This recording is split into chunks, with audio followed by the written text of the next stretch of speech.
वै श्रीगुरुवे नमः। श्रीचैतन्यमनोभीष्टं स्थापितं येन भूतले स्वयं रूपः कदा मह्यं ददाति स्वपदान्तिकम्।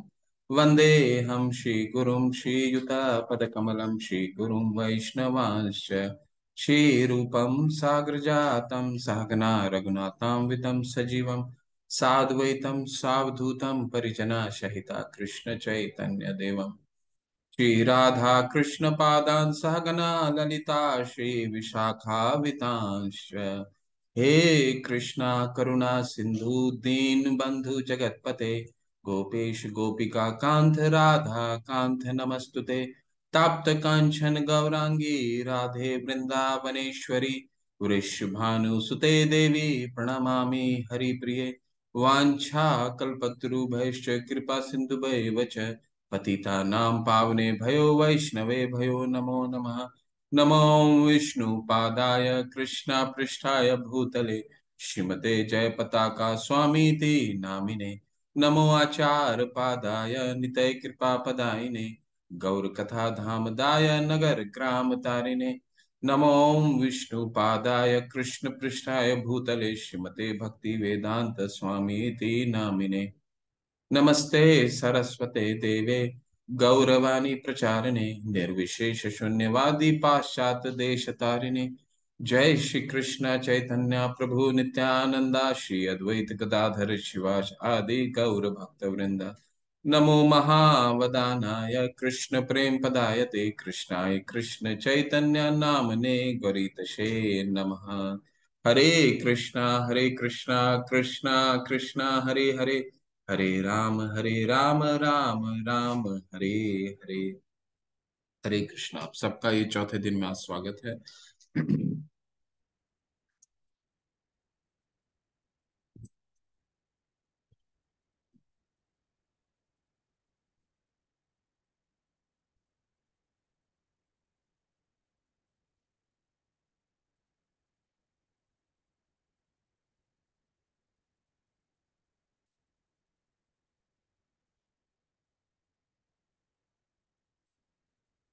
हाँ, आज हम ज्ञान योग का अध्ययन करेंगे।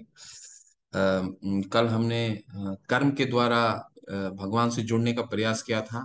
कर्म प्लस योग यानी कर्म योग यानी कर्म के द्वारा भगवान से जुड़ने, तीसरे अध्याय में कर्म के द्वारा भगवान से जुड़ने का प्रयास था। और अभी चौथे में भगवान हमें ज्ञान के द्वारा किस तरह जुड़ सकते हैं भगवान से, वो बताएंगे अभी चौथे अध्याय में। तो इससे पहले हम थोड़ा सा अवलोकन करते हैं तीसरे अध्याय में हमने क्या पढ़ा। तीसरे अध्याय में भगवान ने हमें सबसे पहले समझाया कि अर्जुन का क्या प्रश्न था। अर्जुन को प्रश्न था कि कर्म संन्यास श्रेष्ठ है या कर्म योग। कर्म संन्यास यानी भगवान के लिए संन्यास ले लेना, भगवान की एकांत में जाकर के भगवान का नाम जप करना। तो भगवान ने उनको समझाया कि जब तक हृदय शुद्ध नहीं होता है तब तक कर्म कर्म संन्यास पतन का कारण बनेगा। तो हमने कई उदाहरण भी देखे। प्रहलाद महाराज का उदाहरण देखा। ठीक है, वो एक बहुत बड़े भक्त, भगवान के भक्त थे। भगवान के बहुत बड़े भक्त थे और परंतु उनकी उनको एक जब उन्होंने सारा अपना भौतिक जीवन त्यागा तो उनकी आसक्ति किससे हो गई। उनकी आसक्ति एक छोटे से हिरन के बच्चे में हो गई। तो हिरन के बच्चे में आसक्ति होने से उनका जो अगला जन्म जब उन्होंने शरीर त्यागा तो हिरन का ही मिला। तो जब तक हृदय शुद्ध नहीं होगा कर्म संन्यास पतन का कारण है, ऐसा भगवान ने अर्जुन को समझाते हैं। फिर क्या बताते हैं, फिर बताते हैं कर्म किस तरह कर्म करना चाहिए। तो कर्म भगवान बताते हैं भगवान विष्णु की प्रसन्नता के लिए कर्म करना चाहिए। यज्ञार्थार्थ कर्मणो अन्यत्र लोकोयम कर्म बंधन। नहीं तो कर्म जो है बंधन का कारण बनता है। ठीक है, तो हमें भगवान की प्रसन्नता के लिए कर्म करना चाहिए।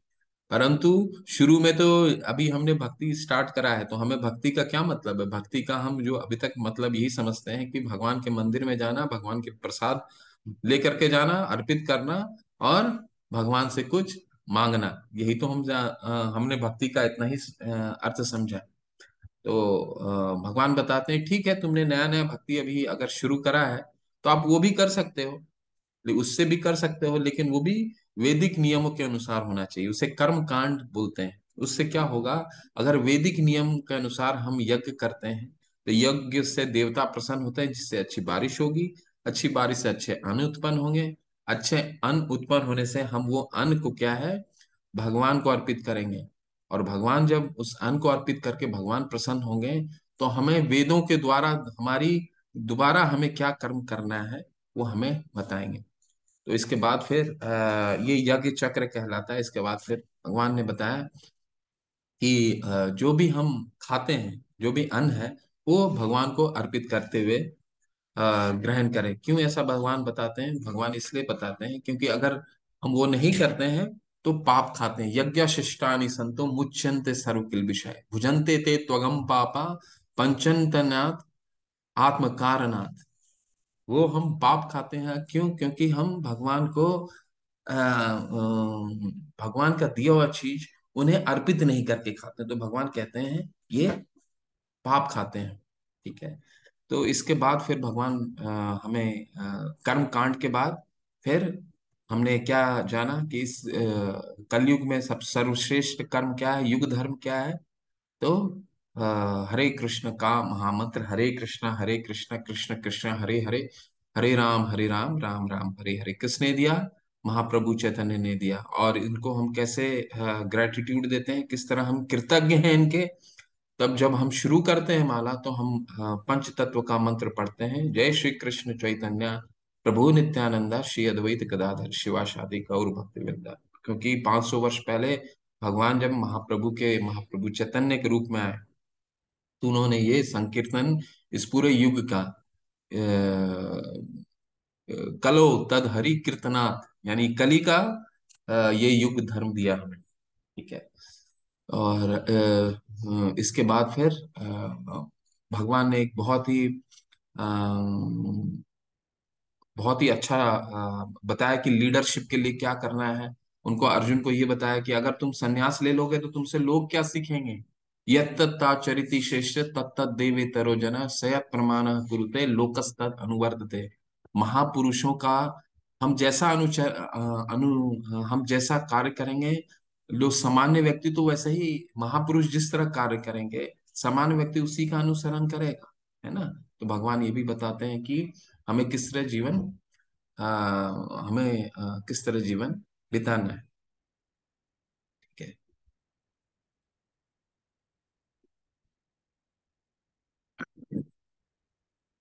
कर्म योग जानने के बाद, कर्म योग जब हम जान जाते हैं तो कर्म योग जानने का लक्ष्य क्या होता है? कर्म योग जानने का लक्ष्य होता है, हमने कर्म जान लिया तो इसके बाद का नेक्स्ट स्टेप क्या है? ज्ञान जानना, भगवान के बारे में ज्ञान प्राप्त करना। ठीक है।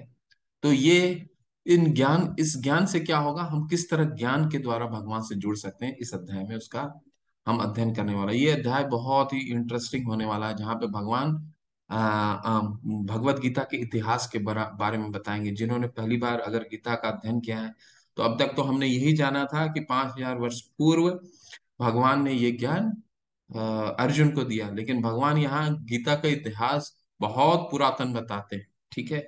तो ये पुरातन क्या है, चलिए पढ़ते हैं।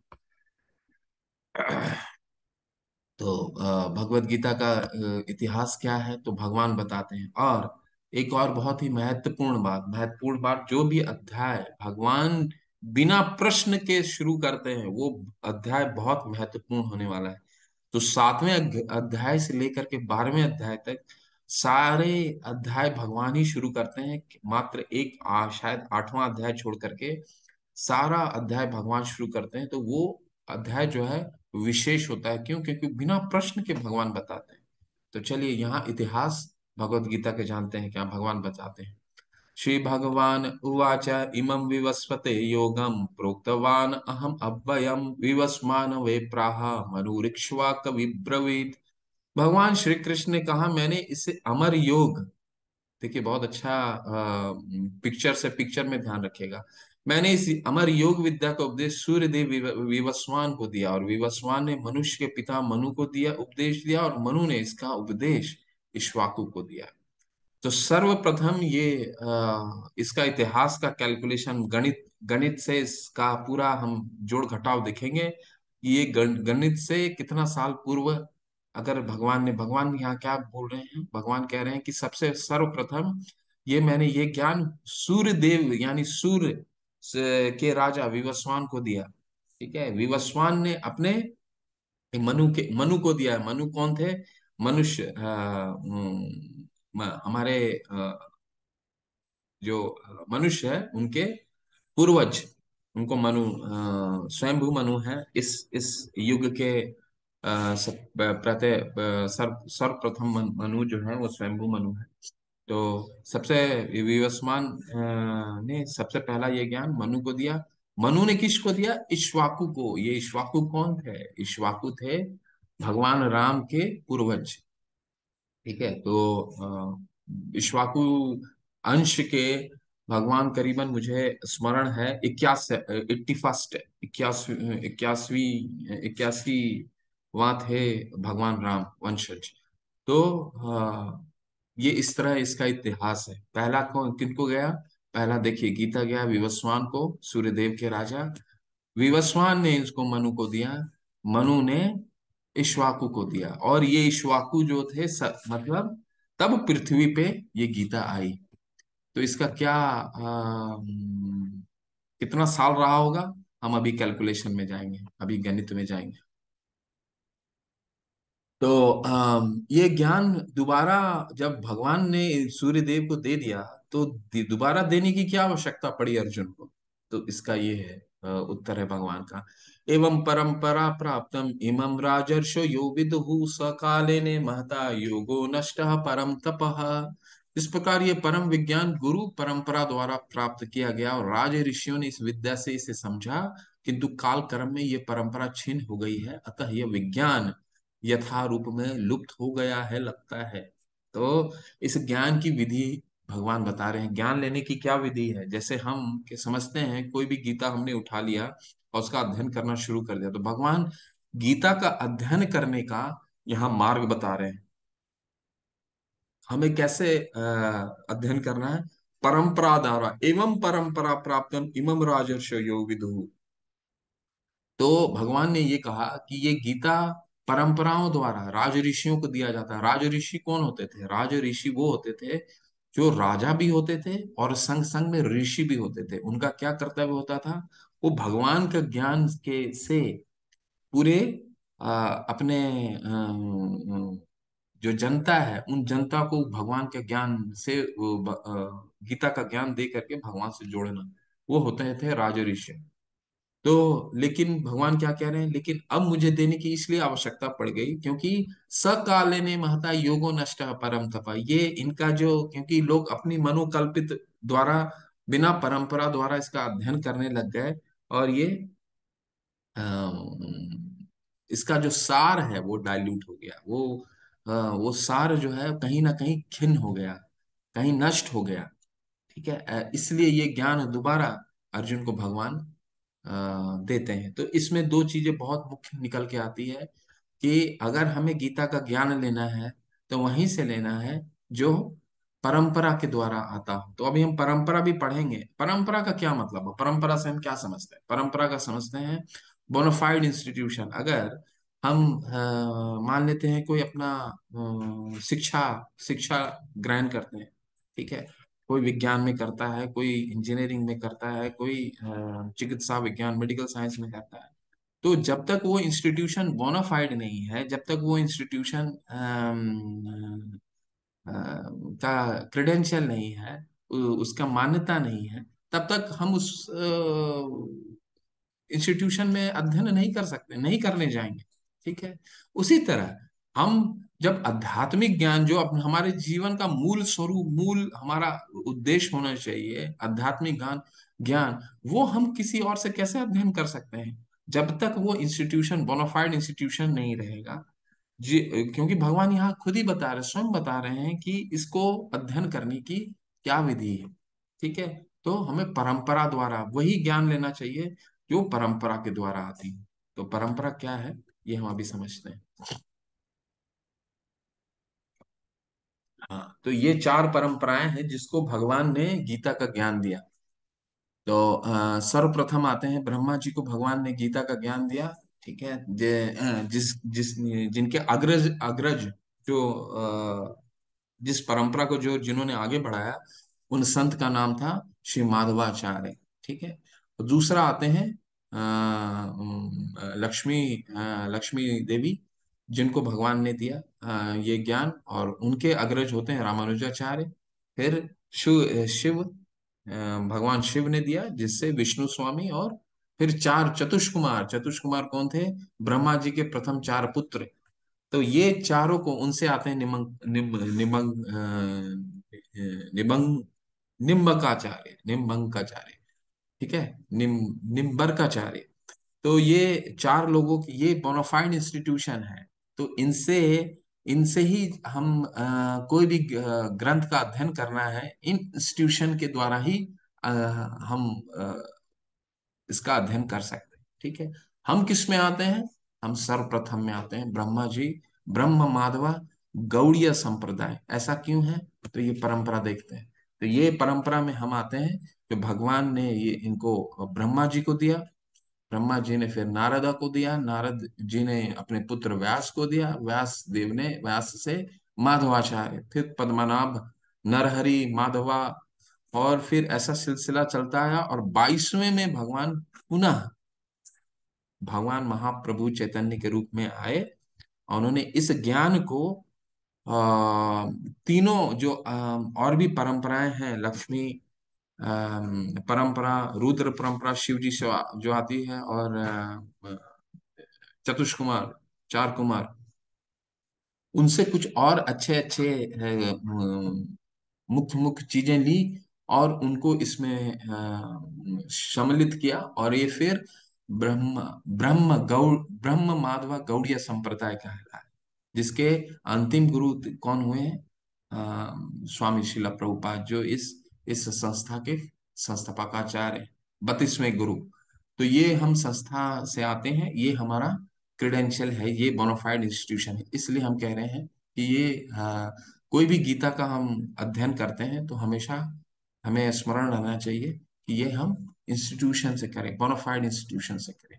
कोई मनोकल्पित, ऐसे तो कई ज्ञानी वैज्ञानिक लोग भी, हमारे देश के कई महान ज्ञानी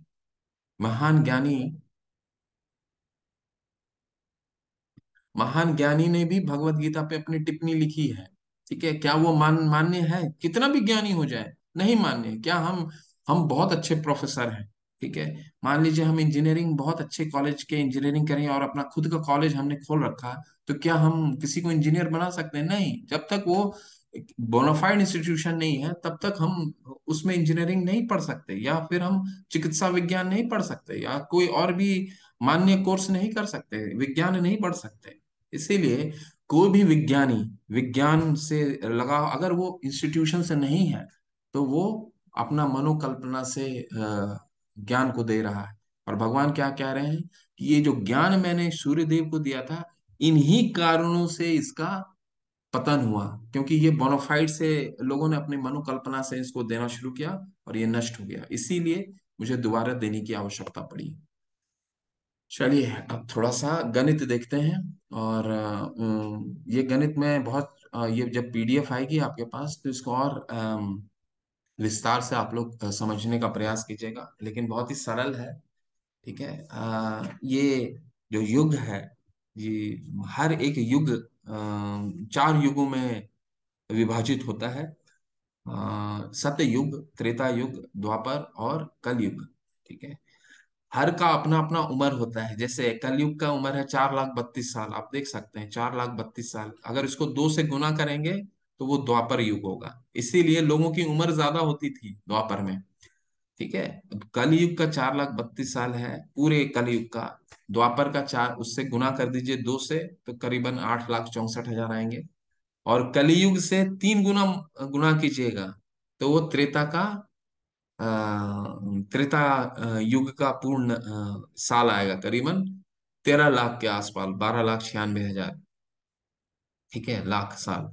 इसके बाद कलयुग को 4 गुना से गुना कीजिएगा, तो वो आएगा सतयुग, तो वो करीबन है 17 लाख के आसपास। ठीक है।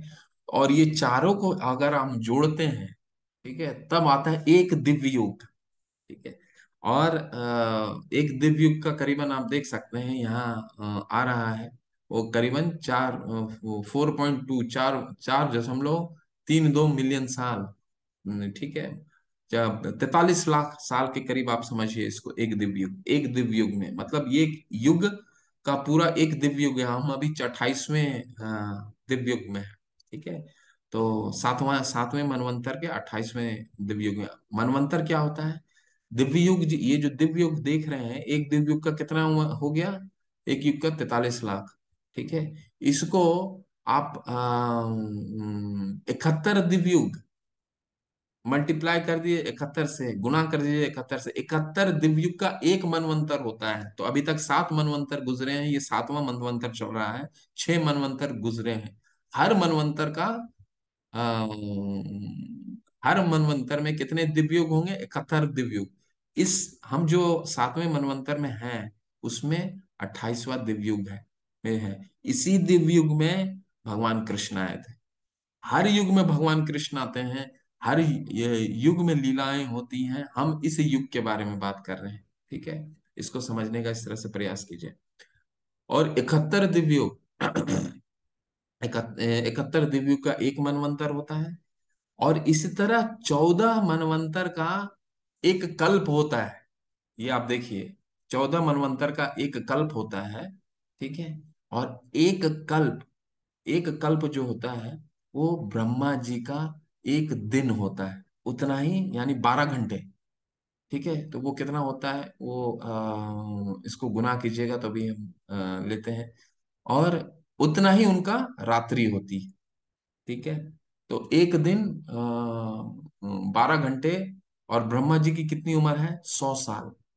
ठीक है। तो ब्रह्मा जी की 100 साल की उम्र होती है, तो करीबन 311 ट्रिलियन ईयर आता है। इसको और कैलकुलेशन हम देखते हैं अभी। चलिए इसमें देखते हैं, आपको और अच्छे से समझ आएगा।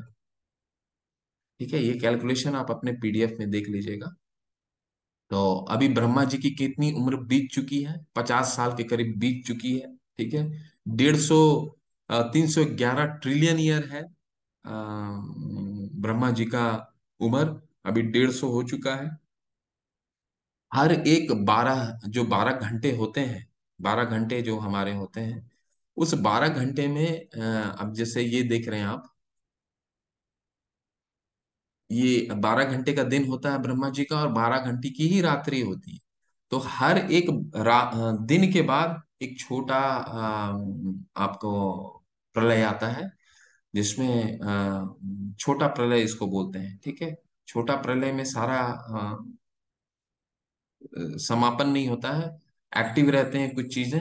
और जब ब्रह्मा जी का 100 वर्ष पूर्ण हो जाते हैं तो पूर्ण प्रलय होता है। ठीक है।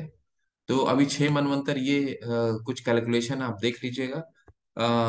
कलयुग के अभी करीबन 5117 साल बीत चुके हैं।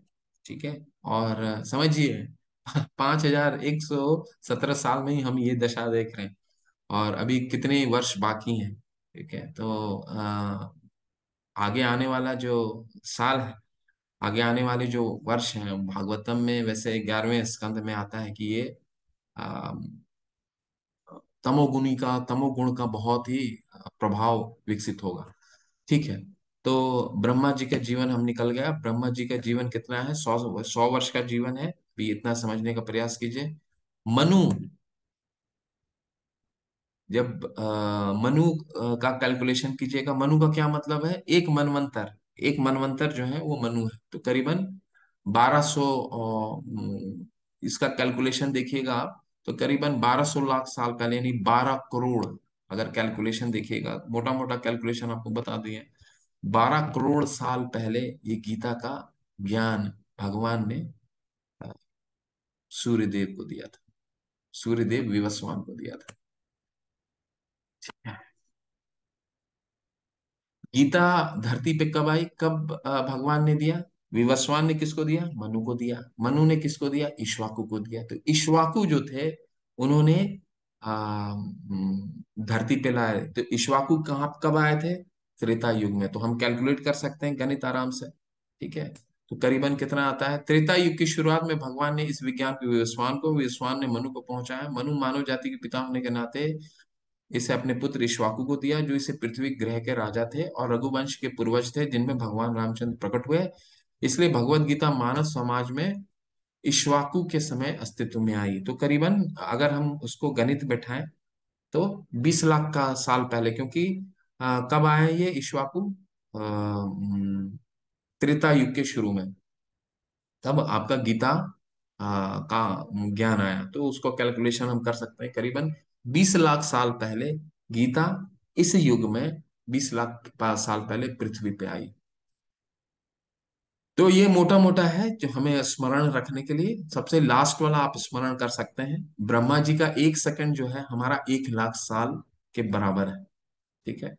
ये गणित जो है बहुत ही आसान है, सरल है।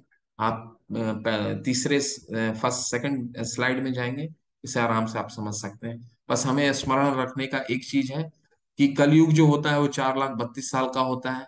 उसको दो गुना गुणा कर दीजिएगा, उससे आ जाएगा आपका द्वापर। कलयुग को 3 गुना से गुना कीजिएगा तो उसका आ जाएगा त्रेता।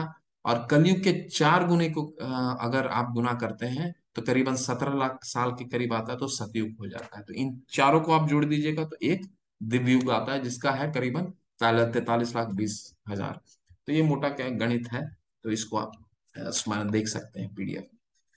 तो अब अर्जुन का यहाँ प्रश्न आता है, अच्छा आपने 12 करोड़ साल पहले दिया था, पर कैसे आप मेरे समकालीन हैं? अभी आप मेरे सामने, आप आपको तो मैं देख पा रहा हूँ, तो आप तो 12, आपने कहा कि मैं 12 करोड़ साल पहले आपने बताया। तो अर्जुन ऐसा क्यों पूछ रहे हैं? क्या अर्जुन को ज्ञान नहीं है कि भगवान के सामने है? अर्जुन भक्त हैं भगवान के। भक्तो असी में सखा चेती। ठीक है, भगवान के भक्त हैं, तो उनको तो सब ज्ञान है। लेकिन अर्जुन हमें हमें हमारा नेतृत्व कर रहे हैं। ठीक है, क्योंकि उन्हें मालूम है कलयुग में हम जैसे असुर और बदजीव होंगे, जो हमेशा प्रश्न ये करेंगे, अरे 12 करोड़ साल पहले दे रहे हैं तो अभी अर्जुन के साथ वो अभी क्या ज्ञान बांट रहे हैं? तो भगवान से ये वो प्रश्न प्रश्न करते हैं। ठीक है, तो हमें समझाने के लिए, ठीक है, कि अभी ये ज्ञान अ, अभी समकालीन कैसे हैं, तो भगवान इसका उत्तर देंगे।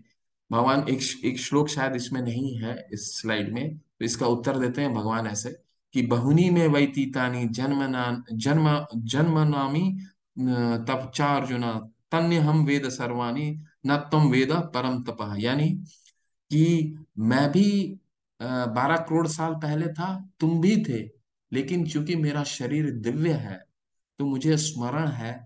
लेकिन तुम्हारा जो शरीर है, हर जीवन के बाद तुम शरीर बदलते हो, तो हमें तो 2 दिन पुरानी बातें वो याद नहीं रहती, 12 करोड़ साल पहली बात क्या कैसे याद रख सकते हैं? तो अर्जुन भी, जब भगवान सूर्यदेव विवस्वान को ज्ञान दे रहे थे, तो उस समय अर्जुन भी थे वहां पे। किसी और जीव में के रूप में होंगे, भगवान के किसी और पार्षद के रूप में होंगे, लेकिन भगवान को हर जन्म में हर चीजें स्मरण रहती हैं। लेकिन जीव को, बद जीव को ये चीजें स्मरण नहीं रहती, उसका शरीर बदलने के बाद वो चीजें भूल जाता है। लेकिन भगवान का तो शरीर दिव्य है, वो तो कभी शरीर बदलता नहीं। तो ये इसमें बता रहे हैं भगवान कि क्यों ऐसा है। कृष्ण का अवतरण, बहुत अच्छे अच्छे मुख्य चीजों का हम अध्ययन करने वाले हैं कि भगवान आते कैसे हैं, अभी भगवान का अवतरण कैसे होता है, फिर हम पढ़ेंगे भगवान का आने का ऑब्जेक्टिव क्या होता है। ठीक है, तो कृष्ण का अवतरण कैसे होता है? अजो अपि सन अव्ययात्मा भूतानाम ईश्वरोऽपि सन प्रकृति स्वामी या संभवाम्य आत्मया। यद्यपि मैं अजन्मा तथा विनाशी हूँ और यद्यपि मैं समस्त जीवों का स्वामी हूँ, तो भी प्रत्येक युग में मैं अपने आदि दिव्य रूप में प्रकट होता हूँ। तो तात्पर्य थोड़ा सा जल्दी पढ़ते हैं, फिर इसको आपको समझा देंगे। भगवान सामान्य जीव की भांति शरीर परिवर्तन नहीं करते, जो मैं आपको बता रहा था, भगवान शरीर परिवर्तन नहीं करते।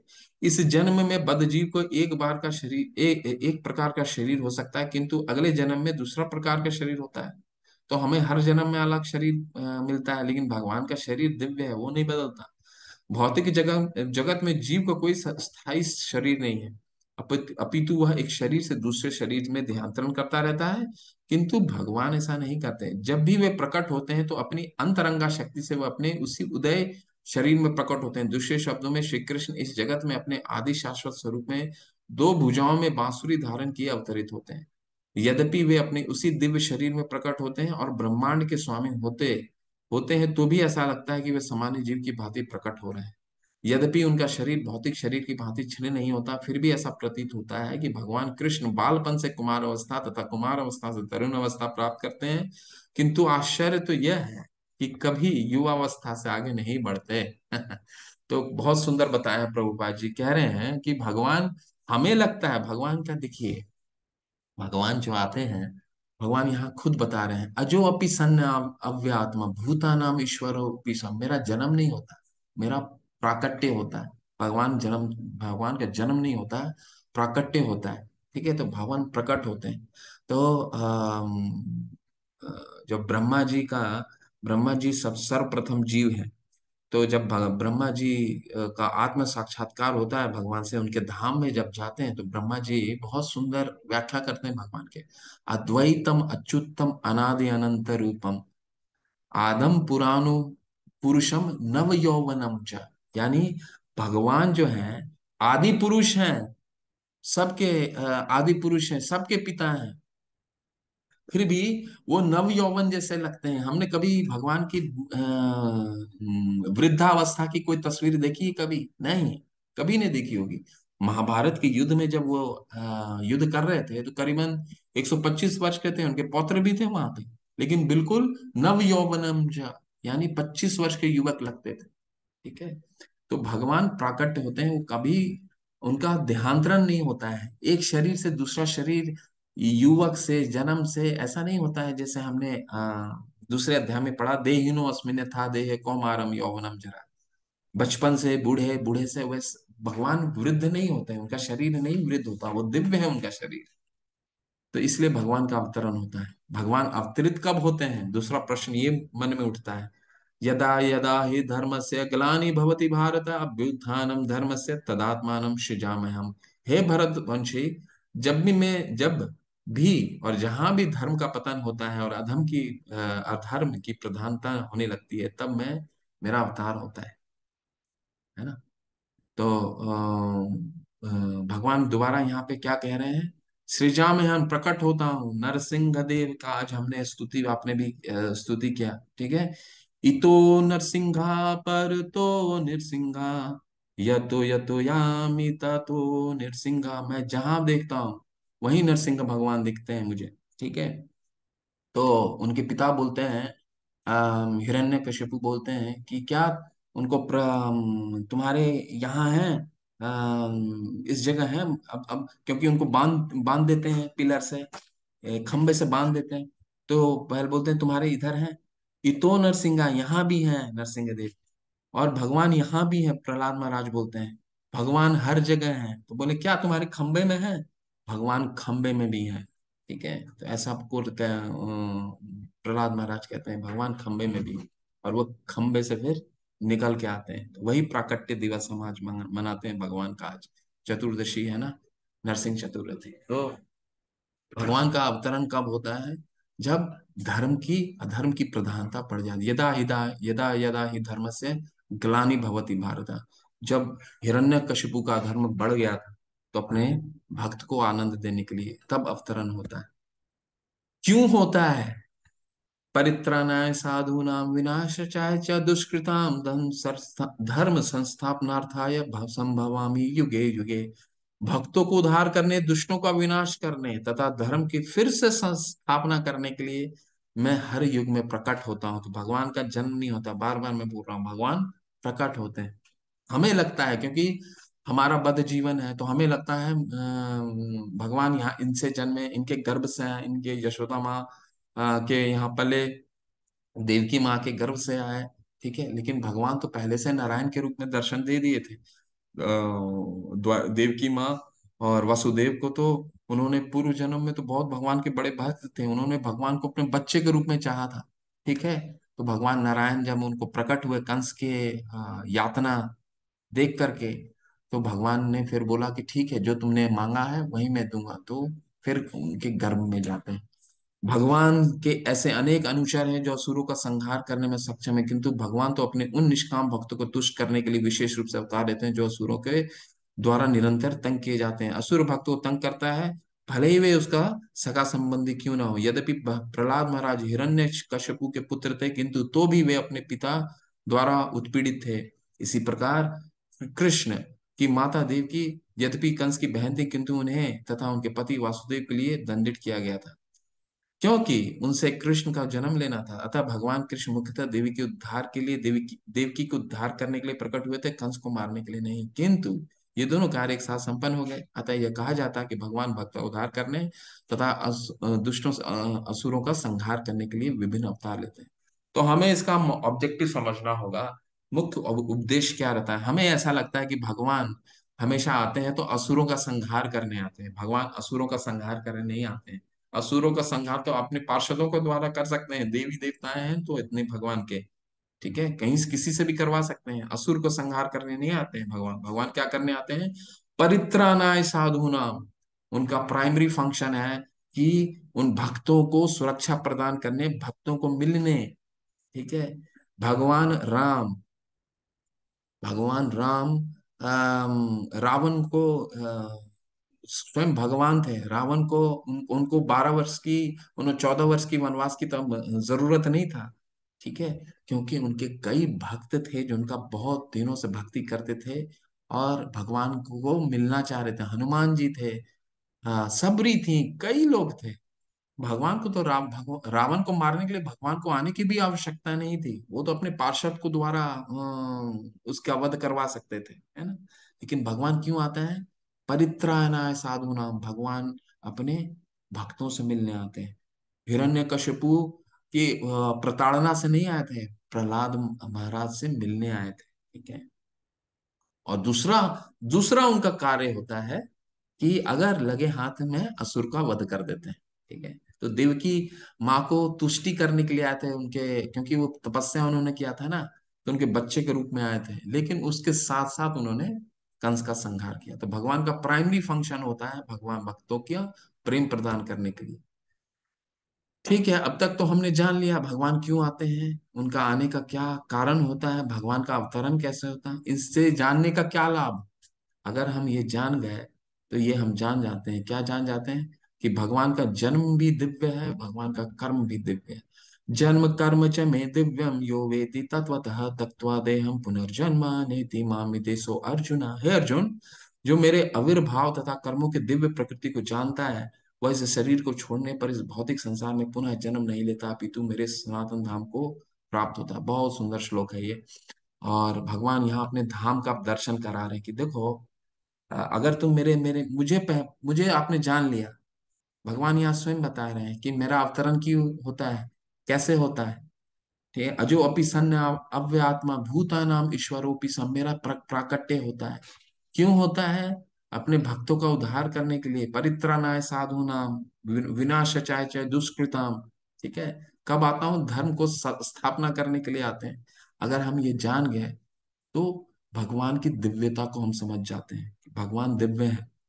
इसीलिए जब हम ये समझ गए कि भगवान का जन्म और भगवान का कर्म, भगवान आते, असुर क्या होता है? असुर ये समझता है, अब दुर्योधन क्या था? दुर्योधन तो भगवान अपना विराट रूप भी दिखाए जब जब गए थे संधि संधि करने के लिए, तो अपना विराट रूप भी दिखाया, नहीं समझ पाया, ठीक है। तो जो समझ जाता है भगवान के जन्म और कर्म के। असुर क्या होता है? हम लोग असुर क्या होता है? दो तरीके भगवान का लौकिक लीलाएं होती हैं, पारलौकिक लीलाएं होती हैं। लौकिक लीलाएं जैसे भगवान माखन चोरी करते हैं, भगवान ग्वाल बालों के साथ खेलते हैं। असुर क्या समझते हैं? देखो, ये तो चोर है, ये तो भगवान के, ये तो दोस्तों के साथ खेल रहा है, हम भी खेलेंगे, हम भी चोरी करेंगे। लेकिन वो भगवान की पारलौकिक लीलाओं को नहीं समझ पाते। 5 वर्ष की उम्र में जब उन्होंने गोवर्धन पर्वत को उठाया था अपने हाथों में, वो लीलाओं को असुर नहीं समझ पाते। दुर्योधन भगवान की पारलौकिक लीलाओं को नहीं समझ पाया। विराट रूप दिखाया फिर भी नहीं समझ पाया। क्या बोल रहा था? ये तो ग्वाला मायावी है ना। तो उनको कितना समझाने का प्रयास किया, लेकिन नहीं समझ पाए। तो जो समझ जाता है भगवान क्या बोल रहे हैं, वो मेरे धाम को प्राप्त हो जाता है। वो मुझे मुझे समझ जाता है, मैं वो मेरे घर आ जाता है, वो अपने घर वापस हो जाता है, मेरे घर नहीं, अपने घर वापस हो जाता है। ठीक है। तो हमारे बीच और भगवान के बीच में क्या अंतर है? कृष्ण का स्वरूप आध्यात्मिक है, हमारा स्वरूप अस्थाई है। हम माया द्वारा नियंत्रित होते हैं, कृष्ण है माया के नियंत्रक। तो अब तक हम समझ चुके होंगे कि हमारा शरीर देहांतरण होता है, हर बार शरीर बदलता है। भगवान के शरीर दिव्य होता है, भगवान का हर भगवान क्योंकि प्राकट्य होते हैं, तो उनका शरीर आध्यात्मिक है, हमारा स्थायी है। दूसरा, हम इन प्रकृति के गुणों के द्वारा बंधे हुए हैं। हमें जैसा शरीर प्राप्त होता है, जैसे मनुष्य शरीर का हमें मिला है, तो मनुष्य के शरीर का एक लिमिटेशन है, उस लिमिटेशन के साथ ही हमें जीवन व्यापन करना पड़ेगा। अगर हम कितना भी खाने की इच्छा करेंगे तो हम हाथी जैसा नहीं खा सकते। ठीक है। तो हमें, यानी कहने का क्या मतलब है, कहने का ये मतलब है कि हमें जैसा शरीर प्राप्त हुआ है प्रकृति के गुणों के द्वारा, वो हम उस शरीर के द्वारा ही वो कार्य कर सकते हैं। ठीक है। हमें दो पैर मिले हैं, दो ही पैरों में हम चल सकते हैं, चार पैर में नहीं चल सकते। लेकिन भगवान क्या है? भगवान जो है ये पूरे भौतिक जगत के नियंता है, हम नियंत्रक होते हैं। ठीक है। आगे बढ़ते हैं। बहुत सुंदर श्लोक है ये भी। भगवान आदान प्रदान कैसे करते हैं? ठीक है। ये यथा माम प्रपद्यन्ते तांस तथे भजामि हम मम वर्तमानु वर्तन्ते मनुष्य पार्थ सर्वशः। जिस भाव से सारे लोग मेरी शरण ग्रहण करते हैं, उसी के अनुरूप मैं उन्हें फल देता हूँ। हे पार्थ, प्रत्येक व्यक्ति सभी प्रकार से मेरे पद का अनुगमन करते हैं। तो भगवान क्या है? रसराज है। रसराज का क्या मतलब है? रसराज का मतलब है भगवान पांच रसों में, शांत, साख्य, दास, वात्सल्य, माधुर्य, ये रसों में भगवान रहते हैं। तो हाँ, माँ यशोदा को भगवान जो है, वो माँ यशोदा को हमेशा पुत्र के रूप में ही चाहिए था, तो उनको उसी रूप में भगवान ने उनको प्रेम दिया। जब भगवान ने, जब वो मिट्टी खा लेते थे, तो भगवान माँ बोलती थी, तुम अपना मुंह दिखाओ, मिट्टी कहाँ खाए हो तुम। तो जब उन्होंने मुंह खोला था, तो ब्रह्मांड दिख गया था। फिर भी भगवान ने उनके जो विस्मृति डाल दी थी, वो पहचान नहीं पाई। ठीक है। भगवान यशोदा माँ डंडा लेकर के पीछे पीछे दौड़ाती थी बाल गोपाल को। ठीक है। और वो रोते भी थे। तो कहने का तात्पर्य ये है कि जो भक्त जिस रूप में भगवान को प्रेम करता है, भगवान उसी रूप में उसे आदान प्रदान करते हैं। ठीक है। माँ यशोदा, माँ के रूप में वात्सल्य प्रेम था, तो वात्सल्य के रूप में भगवान पुत्र के रूप में उन्होंने प्रेम दिया। गोपियों को माधुर्य प्रेम का था, तो गोपियों को माधुर्य में उन्होंने दिया। दास्य, साख्य, सुदामा थे, साख्य थे। ठीक है। तो उनको उसी रूप में दिया। तो कहने का तात्पर्य यह है कि भगवान से जिस रूप में हम प्रेम करेंगे, भगवान हमें उसी रूप में आदान, भक्तों से उसे, हमें नहीं, भक्तों से उसी रूप में आदान प्रदान करते हैं। कंस को जब मारने गए थे, कंस को जब जब वो मारने गए थे, तो उस समय कई लोग थे वहां पे। तो उस समय भगवान को कुछ लोग जो थे, वो पुत्र के रूप में देख रहे थे, कुछ लोग माधुर्य रस में थे। लेकिन कंस क्या? कंस भगवान को यमराज के रूप में दिख रहा था, तो यमराज के रूप में ही उनको फिर भगवान ने अपना आदान प्रदान किया। तो भगवान, ये श्लोक ये बताता है कि भगवान आदान प्रदान कैसे करते हैं।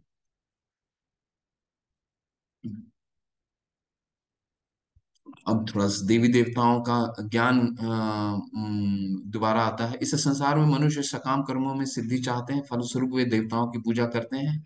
निसंदेह इस संसार में मनुष्य को सकाम कर्म का फल शीघ्र प्राप्त होता है। तो हमने पिछले अध्याय में भी इसका अध्ययन करा कि हम देवी देवताओं का पूजा की विधि बताई गई है। इससे क्या है, जो सकाम कर्मी होते हैं, कर्म कांडी होते हैं, सकाम कर्मी होते हैं, वो भगवान देवताओं से कुछ चाहने के लिए उनकी आराधना करते हैं, ताकि उनको सुख सुविधा प्रदान हो सके। ये भी बहुत सुंदर श्लोक है कि भगवान ने इस पूरे समाज को किस तरह विभाजित किया, और हम उसको क्या समझते हैं, हमने किसी और अर्थ में ले लिया इसको। चातुर्वर्ण्य मया शिष्टम गुणः कर्म विभाग तस्म कर्तार अपि माम विद्य कर्तारम अव्ययम। प्रकृति के तीन गुणों द्वारा और उनसे संबंध कर्म के अनुसार मेरे द्वारा मानव समाज के चार विभाग रचे गए। यद्यपि मैं इस व्यवस्था पर का सृष्टा हूँ, किंतु तुम यह जान लो कि मैं इतने पर भी अव्यय अतरता हूँ। कहने का क्या तात्पर्य है कि ये जो समाज के विभाग हुए हैं, चार विभाग, वो चार विभाग क्या हैं? चार वर्ण है, चार आश्रम है। वर्ण क्या होते हैं? ब्राह्मण, क्षत्रिय, वैश्य और शूद्र। हम 18वें अध्याय में विस्तार से पढ़ेंगे। भगवान ने गुणों के आधार पर किया है विभाजन। हम इसको जाति ले लिए हैं, ये हमारा अंडरस्टैंडिंग है भौतिक जगत में। लेकिन भगवान क्या कह रहे हैं? गुण के आधार पर विभाजित हुआ है। गुणे कर्म विभागशः, ठीक है? नॉट बाय बर्थ, बट गुणों, गुण के जन्म से नहीं, सिर्फ गुण के अनुसार में, ठीक है? ब्राह्मण का पुत्र ब्राह्मण नहीं हो सकता जब तक वो ब्राह्मण वाले गुण विकसित नहीं करेगा, ठीक है? तो ये ऐसा भगवान बता रहे हैं। लेकिन क्यों किया इन्होंने? भगवान ने ऐसा क्यों किया?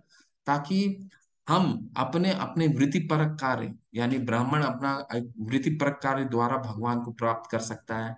सबका मुख्य उद्देश्य क्या था? मुख्य उद्देश्य ये था कि लोग ब्राह्मण ब्राह्मण का कार्य करे, यानी कि वो ब्राह्मण का क्या कार्य था? ब्राह्मण का क्या मतलब होता है? जिसे ब्रह्म का ज्ञान है। यानी उसका कार्य ये था कि समाज को भगवान से जोड़ना, आध्यात्मिक ज्ञान देना समाज को। क्षत्रिय को क्या कार्य था? एडमिनिस्टर करना, रक्षा करना। वैश्य का क्या कार्य था? उपज करना और पूरे समाज को खिलाना, ठीक है? और शूद्र का क्या काम था? शूद्र का क्या था? कि अपने श्रम द्वारा दो तीनों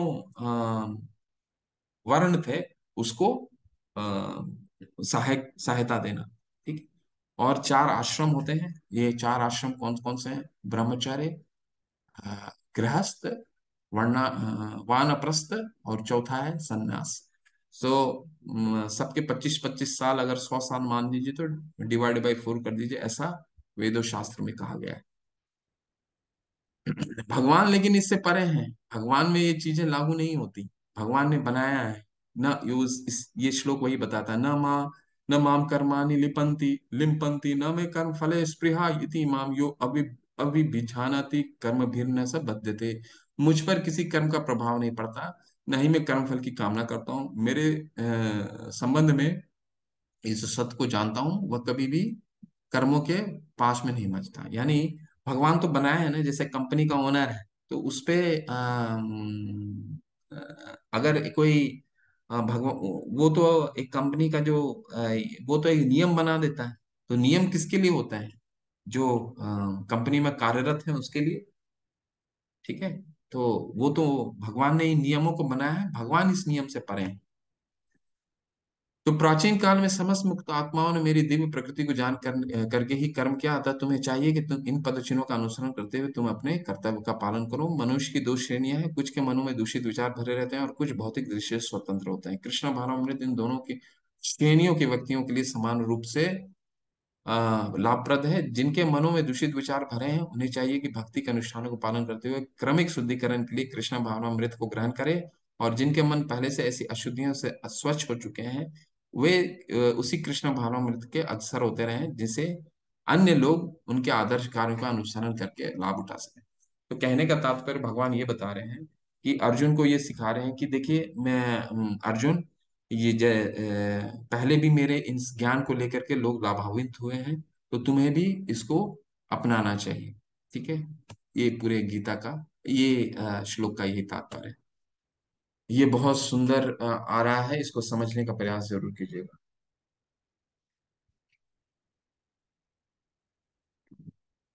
इस श्लोक में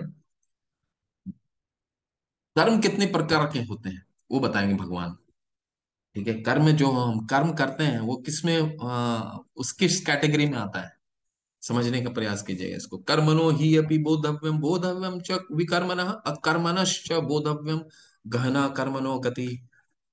तो कर्म की बारियों को समझना अत्यंत कठिन है, अतः मनुष्य को चाहिए कि वह ठीक से जाने कि क्या कर्म है, क्या विकर्म है और क्या कर्म है। तो तीन तरीके के कर्म होते हैं।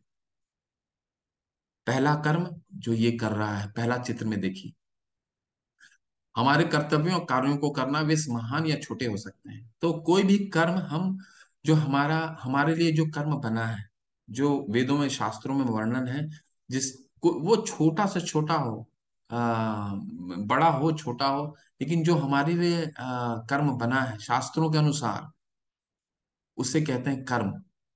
ठीक है, ये पहला चित्र में देखिए। दूसरा होता है विकर्म, ऐसी क्रियाएं करना जो अनुशासित नहीं है, या तो स्वयं लाभ के लिए, दूसरों को परेशान करने के लिए, यानी शास्त्रों के विरुद्ध कार्य करना, वो क्या होता है विकर्म, जो हमें कभी नहीं करना है। अब जैसे ये देखिए, नो पार्किंग एरिया है, इसमें इन्होंने गाड़ी पार्क कर रखा है, तो ऐसे क्या है, ये किसी को परेशान करने के लिए या फिर रूल रेगुलेशन के अगेंस्ट, ठीक है, यानी वेद वेद और शास्त्रों के विरुद्ध।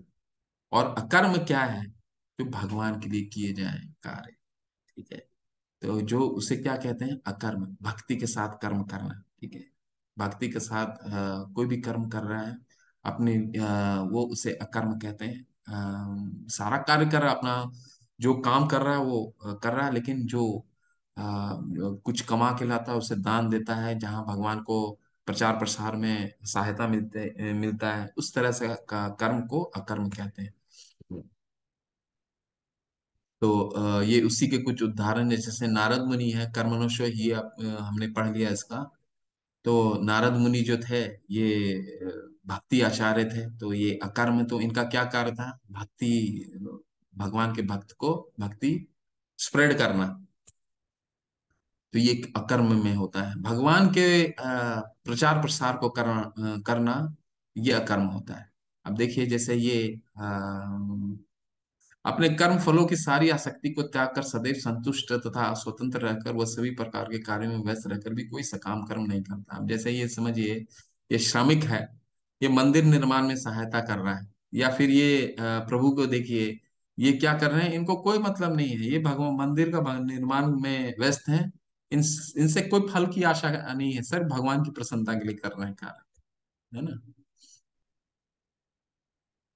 तो ये हम कैसे कर सकते हैं, हमें ये लगता है क्या ये भौतिक जगत में हम रह के कर सकते हैं, हमें इतने कर्म करने पड़ते हैं। हम सुबह निकलते हैं अपने ऑफिसों में काम करते हैं, जहाँ पे कई लोगों से हमें हमारा आदान प्रदान होता है, जो सतोगुणी नहीं हो सकते, कई गुणों में रजोगुणी है, तमोगुणी। तो प्रभुपाद जी हमें, भगवान यहाँ रास्ता बताते हैं कैसे करना है। जो व्यक्ति व्यक्ति कृष्ण भावनामृत में पूर्णतः लीन रहता है, उसे अपने आध्यात्मिक कर्मों के योगदान के कारण अवश्य भगवत धाम की प्राप्ति होती है, क्योंकि उसमें हवन आध्यात्मिक होते हैं और हवि भी आध्यात्मिक होती है। तो कहने का क्या तात्पर्य है, कहने का तात्पर्य ये है कि हमें यहीं पर रह करके आध्यात्मिक कार्य करने, कैसे, मान लीजिए रूपा जी बहुत अच्छे से समझाते हैं कि दूध जो है, दूध दूध से पेट भी खराब होता है।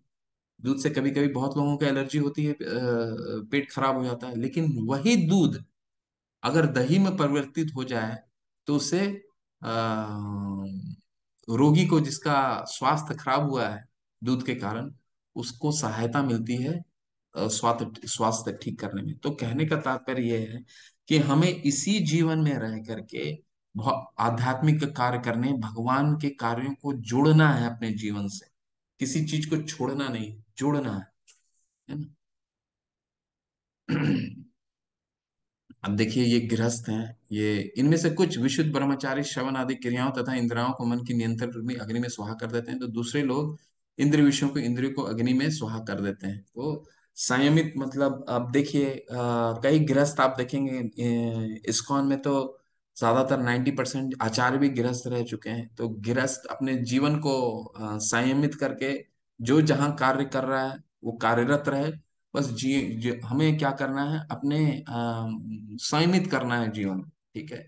आय नियंत्रित, जो हम इंद्रिय तृप्ति करते हैं उसको नियंत्रित करना है, उसको भगवान के लिए उपयोग करना है उन इंद्रियों को, ठीक है। जैसे हमने कल देखा था 5 घोड़े, उन घोड़ों को, 5 घोड़े को इंद्रियों में लगाना, बाकी हम अपना कार्य करते रहे। तो ये कुछ ज्ञान लेने के 4 कारण हैं, ये जो ज्ञान योग का वर्णन हुआ है, ये जो पहला तस्वीर आप देख रहे हैं, तो ज्ञान लेने के 4 कारण हैं। कठोर व्रत अंगीकार करके कुछ लोग अपनी संपत्ति का त्याग करके कुछ कठिन तपस्या द्वारा, देखिए जो पहला तस्वीर आता है, ये ध्रुव महाराज का है। ध्रुव महाराज क्या हुआ था, अपने पिता से उनकी उनकी सौतेली माँ से उन्होंने बहुत बुरा भला कहा था।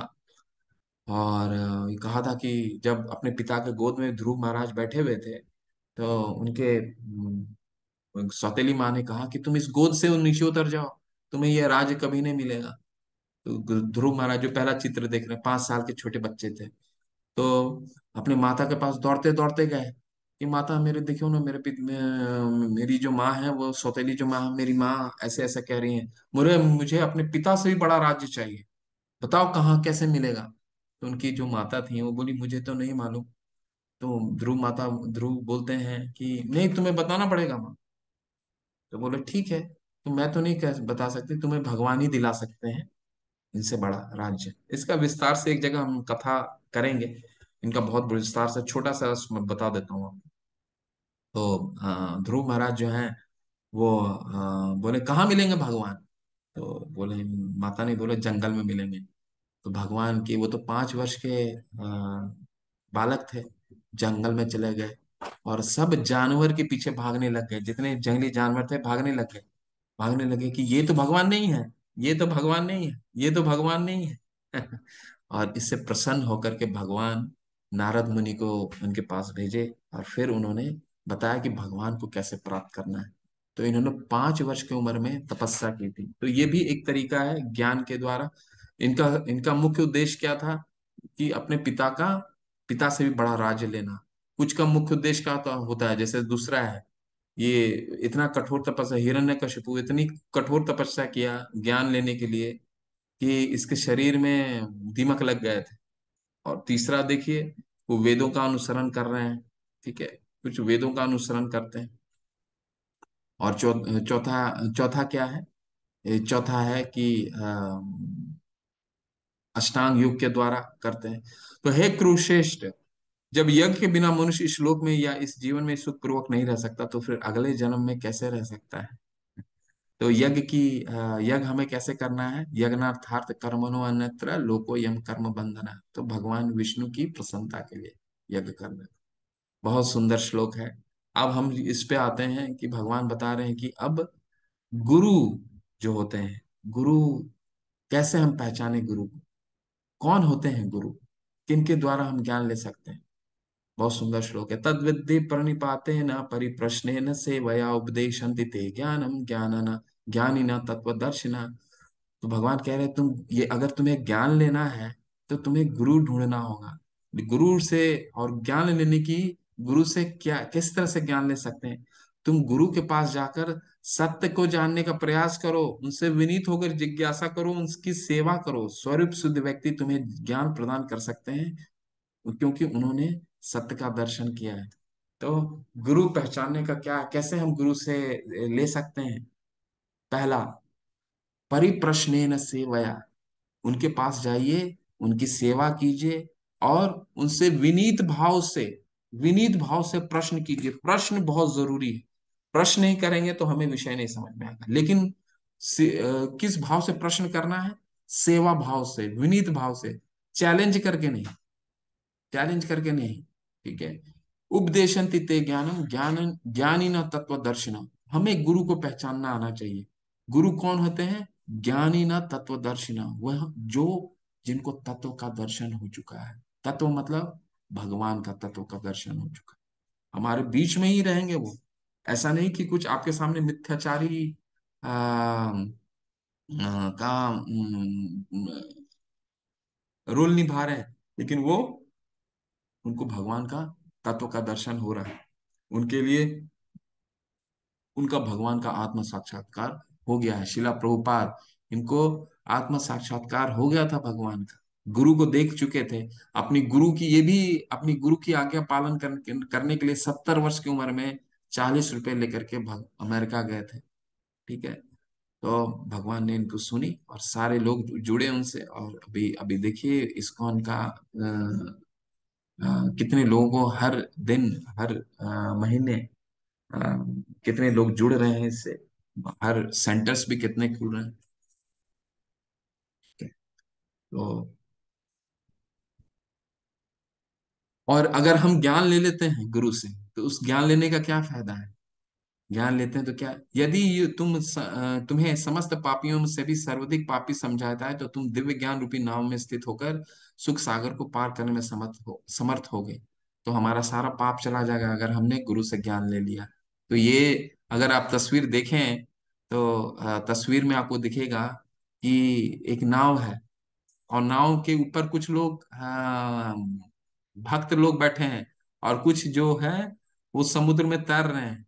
तो इस इन दोनों का क्या मतलब है? इन दोनों का ये मतलब है कि जिन्होंने गुरु से ज्ञान लिया है वो, क्योंकि गुरु फिर भक्त को, गुरु का कर्तव्य है कि वो भगवान के पास, उनको भगवान के धाम लेकर के जाएगा गुरु। लेकिन जो अपने तरीके से ज्ञान लेते हैं, ज्ञान उनको भी आएगा, ऐसा नहीं है। गुरु का जो उन्होंने गुरु के बिना जिन्होंने ज्ञान लिया है उनको भी ज्ञान आएगा, लेकिन उनको क्या करना पड़ेगा? ये नदी को खुद ही तैरना पड़ेगा।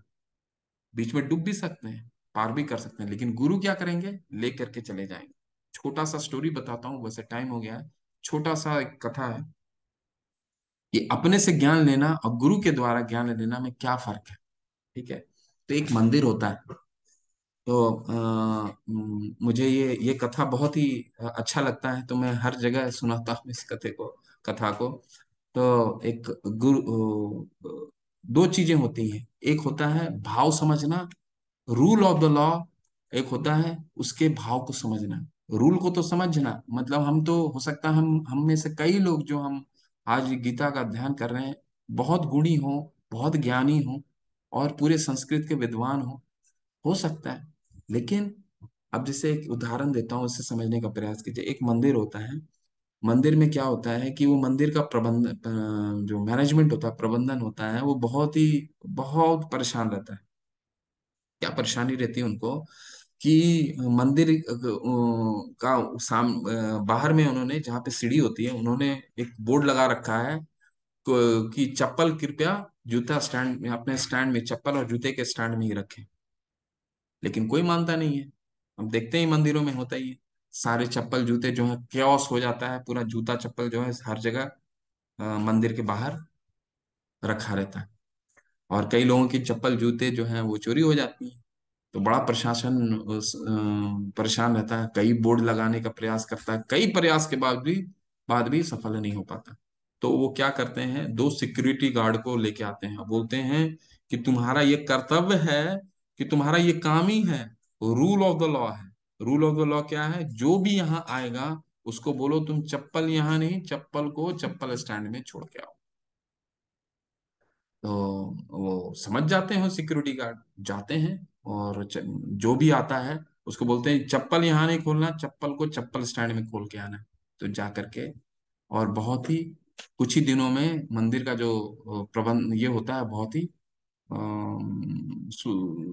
बहुत बढ़िया मेंटेन्ड हो जाता है, कोई चप्पल नहीं रखता। क्या होता है, एक दिन वृद्ध ग्रस्त आते हैं, पति और पत्नी आते हैं, गाड़ी से आते हैं, गाड़ी से उतरते हैं। तो वो क्या करते हैं, देखते हैं कि चप्पल और जूता का जो स्टैंड है उसमें काफी भीड़ लगी हुई है, तो उन्होंने जूते और जो चप्पल अपने अपने थे वो गाड़ी में ही छोड़ करके चले आते हैं मंदिर के पास। सिक्योरिटी गार्ड रुकता है, रुको रुको। बोले तुम्हारा जूता चप्पल कहाँ है?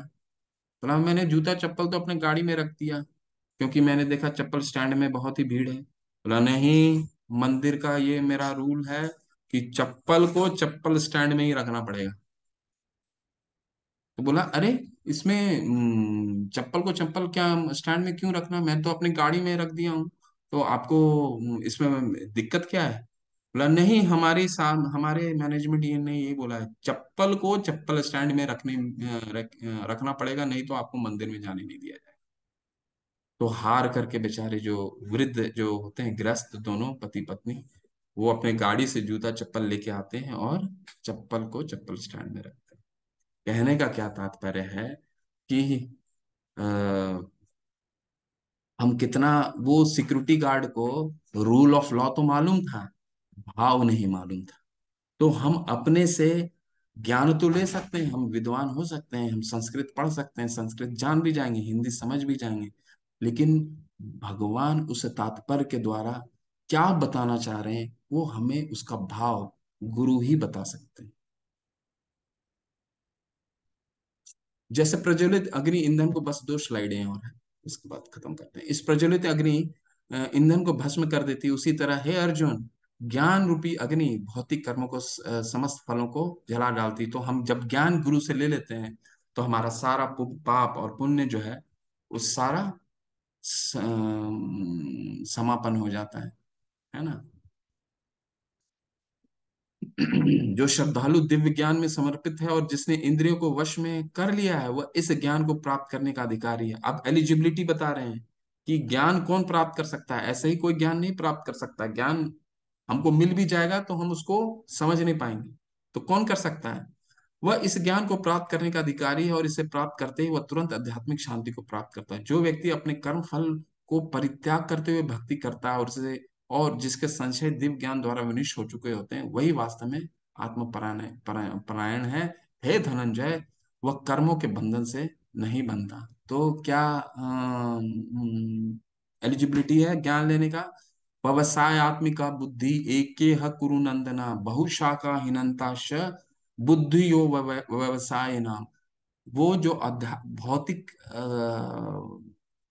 मटेरियल से आसक्त हो गया है और भगवान की भक्ति में दृढ़ हो गया है, उसकी यही एलिजिबिलिटी है। उसको विश्वास हो गया है, पूर्ण विश्वास हो गया है कि भगवान ही सुप्रीम है, और जो ये ज्ञान दे रहे हैं वो ये भगवान के द्वारा ही दिया हुआ ज्ञान। उनको पूरा मतलब जो जन्म कर्म च मे दिव्यम यो वेति तत्वता, वो भगवान के जन्म और कर्म का दिव्यता को जान गया। यही एलिजिबिलिटी है।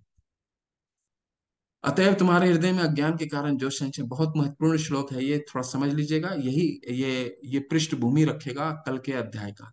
अतएव तुम्हारे हृदय में अज्ञान के कारण जो संशय उठे हैं, उन्हें ज्ञान रूपी शस्त्र से काट डालो। हे भरत, हे भारत, तुम योग से समन्वित होकर खड़े हो और युद्ध करो। तो अभी फिर भगवान यहाँ पे अर्जुन को कंफ्यूज करते हैं। क्या कंफ्यूज कर रहे हैं भगवान यहाँ पे? यहाँ कह रहे हैं कि अभी तक तो ज्ञान बोल दिया कि तुम आत्म परायण बनो, ठीक है, ज्ञान लो, गुरु से ज्ञान लो। अब अर्जुन फिर यहाँ से समझ रहे हैं कि अरे, भगवान तो लग रहा है मुझे बता रहे हैं कि अकेले में ज्ञान ले लो और अकेले में जा करके भगवान की भक्ति में लग जाओ। लेकिन भगवान यहाँ अंतिम श्लोक में फिर उनको थोड़ा सा कंफ्यूज कर दे। नहीं, ये ज्ञान लो। भगवान का कहने कंफ्यूज नहीं किए, अर्जुन कंफ्यूज हो रहे हैं। भगवान कह रहे हैं ज्ञान लो। ज्ञान लेने के बाद तुम्हें ये ज्ञान आ जाना चाहिए कि कर्म के द्वारा फल को कैसे त्यागा जाता है। तो कर्म के फल को त्यागो और युद्ध करो। रूपा जी क्या कहते हैं इस अध्याय के बारे में? इस अध्याय में जिस योग पद्धति का उपदेश हुआ है वह सनातन योग कहलाता है। इस योग में दो तरह की यज्ञ कर्म किए जाते हैं, एक तो द्रव्य का यज्ञ और दूसरा आत्मज्ञान यज्ञ, जो विशुद्ध आध्यात्मिक कर्म है। यदि आत्म साक्षात्कार के लिए द्रव्य यज्ञ नहीं किया जाता तो ऐसा यज्ञ भौतिक बन जाता है। तो यज्ञार्थार्थ कर्मणो अन्यत्र लोको यम कर्म बंधन। अगर भगवान की तुष्टि के लिए हमने कर्म यज्ञ नहीं करा तो वो क्या है? हमारे कर्म का बंधन बनेगा। किंतु जब कोई आध्यात्मिक उद्देश्य या भक्ति से ऐसा यज्ञ करता तो वो पूर्ण यज्ञ होता है। आध्यात्मिक क्रियाएं भी दो प्रकार की होती हैं, आत्मबोध जो अपने स्वरूप को समझना, तथा शिव भगवान विषय सत्य। जो श्री भगवान के मार्ग का पालन करता है वह ज्ञान की इन दोनों श्रेणियों को समझ सकता है। इनके लिए भगवान के अंश स्वरूप आत्मज्ञान को प्राप्त करने में कोई कठिनाई नहीं होती। ऐसा ज्ञान लाभप्रद है, और क्योंकि ऐसा व्यक्ति भगवान के दिव्य कार्यकलाप को समझ सकता है। इस अध्याय के प्रारंभ में स्वयं भगवान ने अपने दिव्य कार्यकलापों का वर्णन किया है। जो व्यक्ति गीता के उपदेशों को नहीं समझता वह श्रद्धा विहीन है। प्रभुपाद जी बहुत कठोर शब्दों का इस्तेमाल कर रहे हैं, वह श्रद्धा विहीन है। और जो भगवान द्वारा उपदेश देने पर भी भगवान के सच्चिदानंद स्वरूप को नहीं समझ पाता, तो यह समझना चाहिए कि वह निपट मूर्ख है। कृष्णा भावनामृत के विविध सिद्धांतों को स्वीकार करके अज्ञान को क्रमशः दूर किया जा सकता है। हरे कृष्ण। हरे कृष्णा। इसके साथ ही ये अध्याय समाप्त होता है।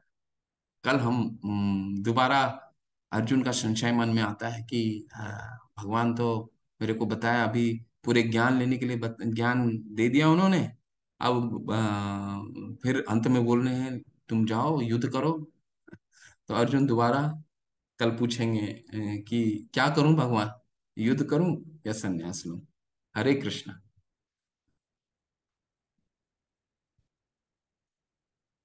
हरे कृष्णा। बहुत सुंदर अध्याय था ये वैसे। वाह। कल एक माता जी का था ना प्रश्न, आज वो माता है कि नहीं मालूम नहीं। उन्होंने बोला था 33 कोटि देवता कौन कौन से होते हैं, 33 कोटि। अगर वो हैं तो अ, उनको वो जान लें कि 33 कोटि में जो मैंने आपको बताया था कि 8 वसु होते हैं, 11 रुद्र होते हैं, 12 आदित्य होते हैं, एक इंद्र और एक प्रजापति, है ना। ये ये होता है आपका 33 कोटि देवता। किसी का और कोई प्रश्न है? अर्जुन स्टेटेड, एक मिनट माता जी आपका प्रश्न लेता हूँ। जुगल, हरे कृष्णा प्रभु जी, जी प्रश्न कीजिए प्लीज।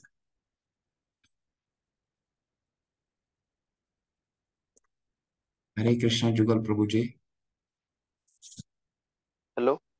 हरे कृष्ण जी, जी बोलिए प्लीज, हरे हरे कृष्ण। कृष्ण जी। हरे मैं ये पूछना चाहता था कि प्रभु जी, आजकल अगर हम कर्म करते हैं, लोग क्या करते हैं ना, उसका गलत फायदा उठाते हैं। अगर हम मतलब ये आध्यात्मिक लाइन में रहते हैं तो हमें भी बुरा लगता है कुछ मतलब अनैतिक काम करने के लिए। मतलब जैसे हम मतलब टेक्निकलिटी करके किसी से लाना चाहते हैं कुछ चीज, पर जब हम आध्यात्मिक लाइन में आते हैं तो ये सब करने में थोड़ा संकोच लगता है कि नहीं, पूरा डायरेक्ट सीधा जाके हमारा मतलब जो हम कर्म किए उसका फल लेने के लिए चाहते हैं। मतलब सपोज एग्जाम्पल, एक कोई काम किए, एक आदमी कोई रहता है कि नहीं, इसको हम नहीं देंगे अभी पैसा, जो मतलब जो हम हकदार हैं, तो हम कैसे करके मतलब समझ पा रहे हैं ना, मैं अच्छे से मतलब बोल भी नहीं पा रहा हूँ।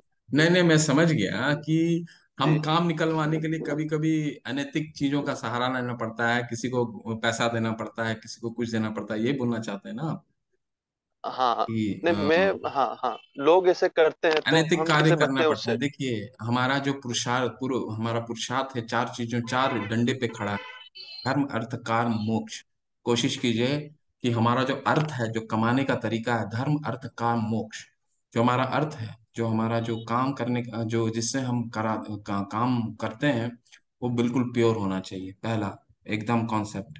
इसमें कोई क्योंकि अगर हमें गीता हमें सिखाता है कि जीवन को कैसे जीना है। तो कुछ जब तक हम सिद्धांतों का पालन नहीं करेंगे, हम तपस्या नहीं कर पाएंगे।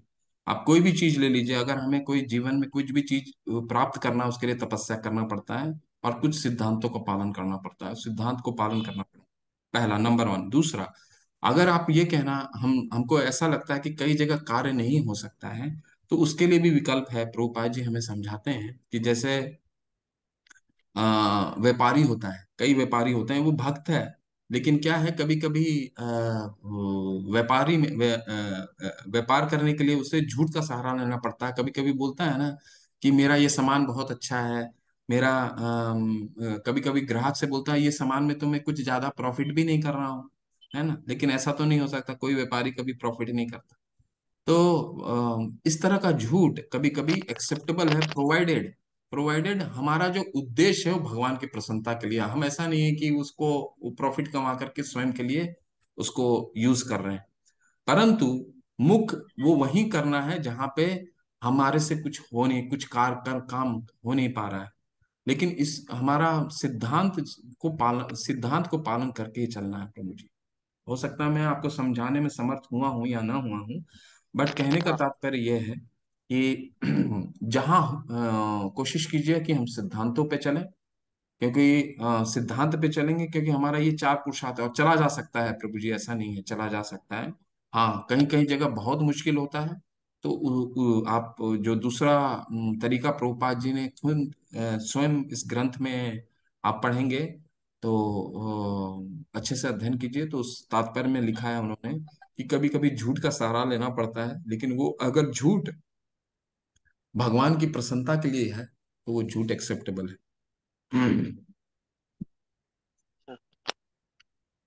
पर अगर हमारा कोई मतलब प्रॉब्लम हो जाएगा, अगर भगवान के प्रसन्नता के लिए तो हम करते ही हैं, पर मतलब अगर हमारा कुछ काम होगा घर में, मतलब घर का प्रॉब्लम भी शायद कुछ हो सकता है ऐसे में, अगर हम नहीं करके मतलब कुछ टेक्निकलिटी यूज ना करके अगर लाएं, वो काम अगर हासिल ना किए तो हमारे लिए भी प्रॉब्लम हो सकता है। हम ये समझा कि हम अनैतिक का कार्य ना करें, जो सही है वो करके लाना बिल्कुल है।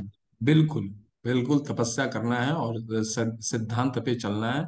और जहां तक हो सके सिद्धांत को ही पालन करना है, क्योंकि तभी हमारी चेतना शुद्ध रहेगी प्रभु जी। इसमें कोई दो राय है ही नहीं। पर जहां नहीं चल सकता वहां इसका उपयोग कीजिए। जितना अवॉइड कर सकते हैं इसको अवॉइड कीजिए। जी धन्यवाद। धन्यवाद। हरे कृष्ण।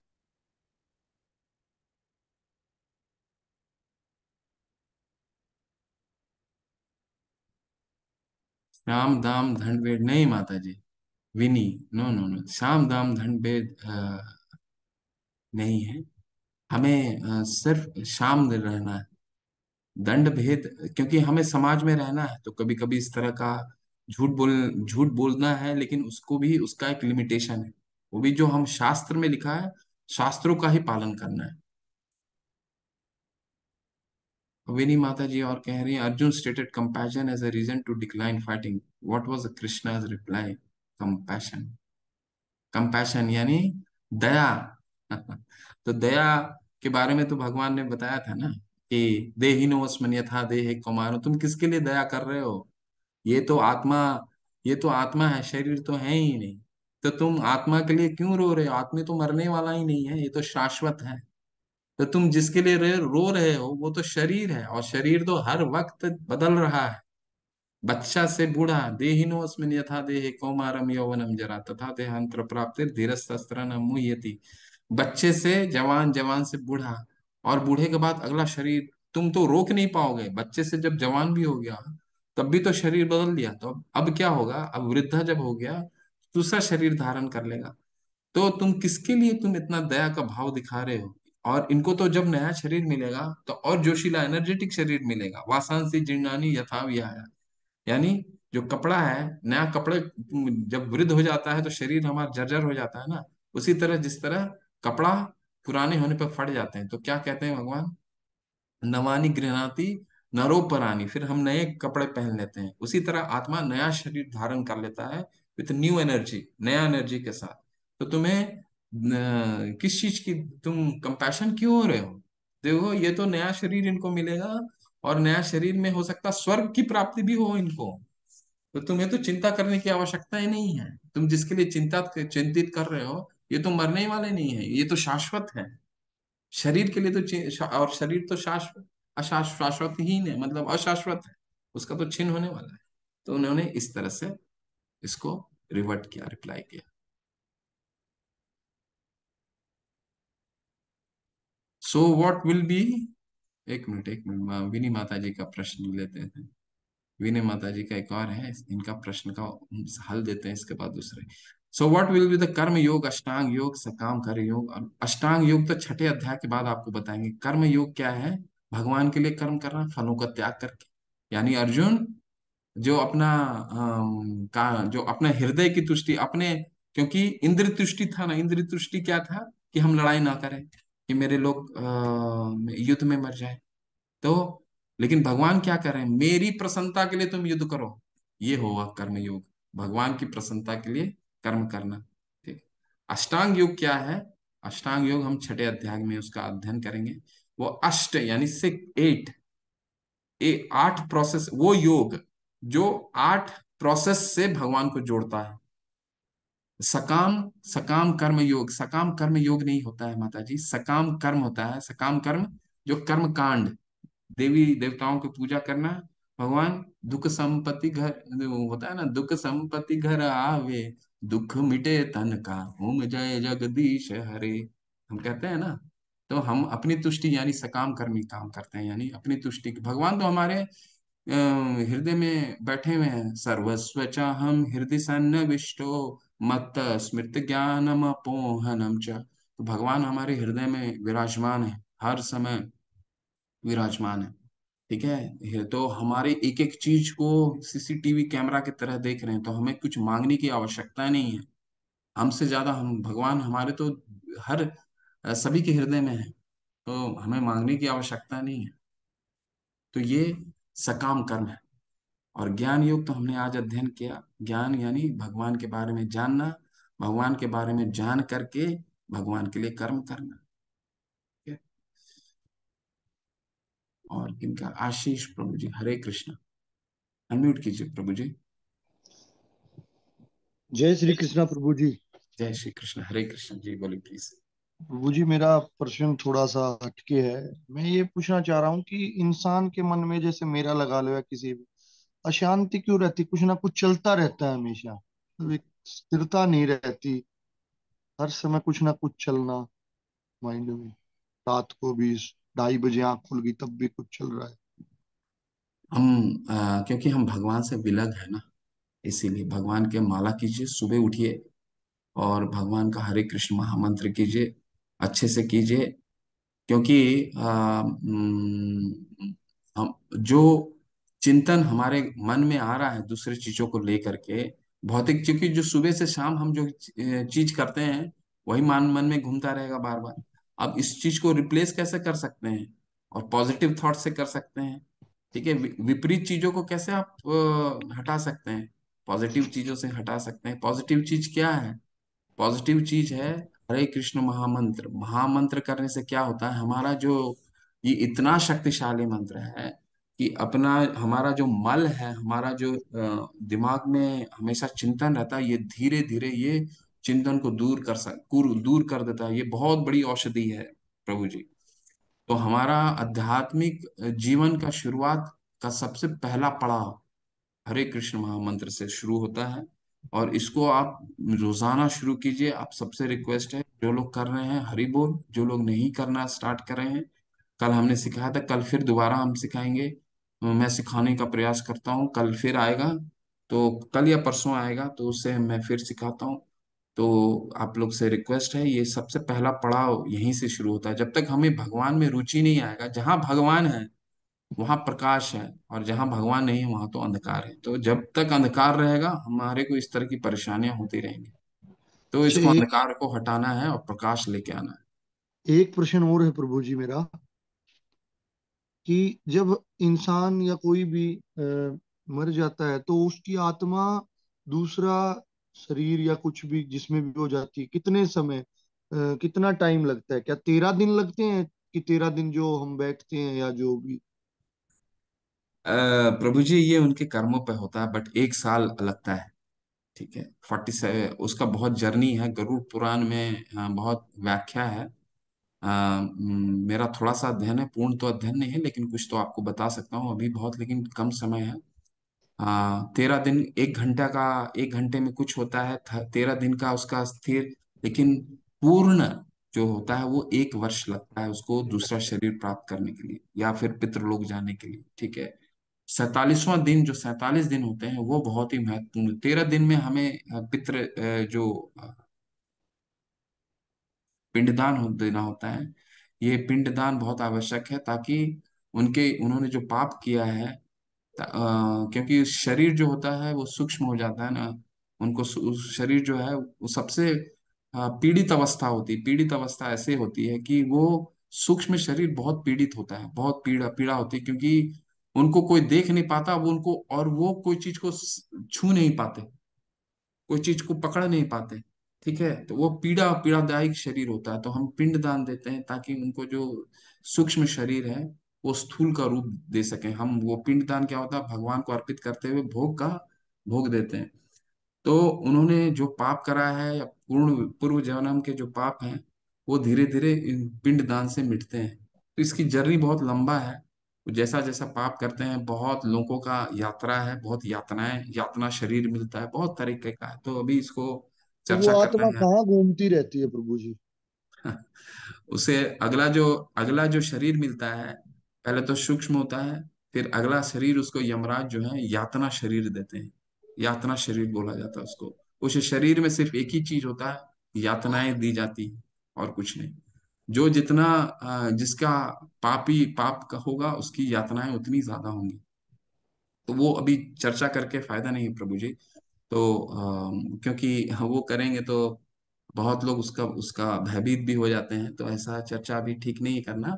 बट आपको बस आपके प्रश्न का पहले उत्तर दे दिया मैंने कि अगला जो शरीर मिलता है वो यातना शरीर है, मिलता है। ठीक है, यातना सूक्ष्म के बाद यातना शरीर मिलता है, और उसको कई लोगों का यात्रा करवाते हैं यमराज। लोगों की यात्रा होती है, चाहे वो जिस तरह का कर्म करता है उस तरह का कर्म का। ठीक है प्रभु जी। जय श्री कृष्णा प्रभु जी। कृष्ण।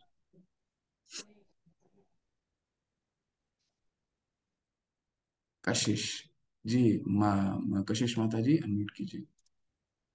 राधे कृष्णा। हरे कृष्ण जी। मैं ये जानना चाहती थी कि जब हम किसी की इच्छा के अनुसार कोई काम नहीं करते हैं तो उस इंसान को बहुत बुरा लगता है और वो बहुत ज्यादा ये अपशब्द बोलता है, लेकिन वो हमारे लिए सही है, तो हमें क्या करना चाहिए? सामने वाला बोल रहा है नहीं ये नहीं करो नहीं करो नहीं करो, बट हमें अंदर से लग रहा है नहीं मैं जो कर रही हूँ वो सही है, बट वो अपशब्द बोलता है, बहुत ज्यादा प्रॉब्लम मतलब कि क्रिएट होती है उससे। इस इसमें कैसे वो किया जाए, सॉर्ट अ, आउट? पर माता जी देखिए, हमें दृढ़ होना होगा। और दृढ़ता देखिए होता क्या है, जब तक हमारा आध्यात्मिक शक्ति हम स्ट्रांग नहीं होंगे, तब तक हम डिसीजन मेकिंग हमारा वीक रहता है। जो आप कह रहे हैं सबके साथ है, मेरे साथ जी भी, सभी के साथ होता है। वो क्यों होता है? क्योंकि हम अपने सामने वाले की सुनने के लिए प्रयत्न करते हैं। देखिए, जब हम अपनी डिसीजन पे दृढ़ दृढ़ हैं और हमें लग रहा है ये सही है, तो हमें जी दूसरे की सुनने की आवश्यकता नहीं है। लेकिन वो कब होगा? वो तब होगा जब हम आध्यात्मिक रूप से बहुत ही स्ट्रांग हो। अब जैसे आप जब गाड़ी चलते हैं, गाड़ी चल रहा है, कभी कभी आपने जी देखा होगा गाड़ी के पीछे बहुत कुत्ते भागने लग जाते हैं और भौंकने लग जाते हैं। आपके हो सकता है वो जी आपके ही गाड़ी हो, आपके पीछे पीछे भागने लग जाते हैं। तो क्या हम गाड़ी जी रोक करके उनके उनके गाड़ी रोक करके उनके तरफ देखने लग जाते हैं? नहीं, हम तो गाड़ी चला करके चले जाते हैं ना। तो हमें अपने बिल्कुल। जीवन में भी वही चीज इंप्लीमेंट करना है। और वो हम तब कर सकते हैं क्योंकि हम क्या है, हम आदमी को देखते हैं तो हम उनके तरफ मुड़ जाते हैं, लेकिन जानवर को जब देखते हैं तो उनकी तरफ नहीं मुड़ते। और जी हमें वही वही वही ट्रीटमेंट देना है, क्योंकि कभी कभी क्या होता है, हमारा कार्य पशु और मनुष्य में सिर्फ एक ही चीज फर्क करता है। युधिष्ठिर महाराज कल एक माता को भी मैंने बताया था, धर्म ही सिर्फ जिस जो जिसमें धर्म है, अदरवाइज आहार निद्रा भय मैथुनम च समन्नम एतत् पशु भी नारणम। ये जो चार चीजें करने पशु भी करते हैं, मनुष्य भी करते हैं। ठीक है, तो इसमें और हमें कोई जी पशु में अंतर नहीं है। धर्म जो निभाता है वही पशु और मनुष्य को डिफरेंस क्रिएट करता है। तो अगर कोई जी धर्म नहीं निभा रहा है तो पशु के समान है ना। तो पशु के समान हम उनकी सुने क्यों? गाड़ी लीजिए और निकल जाइए, उनकी सुनते क्यों है? नहीं सुनना है हमें।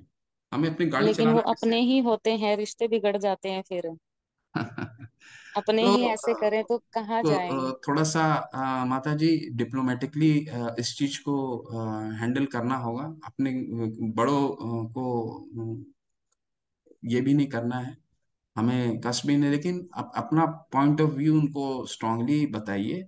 ठीक है, कि हम ये करना चाहते हैं, कि क्योंकि खासकर जब अध्यात्म में आते हैं तो हमें तो डेली ये चीजें फेस करनी पड़ती हैं।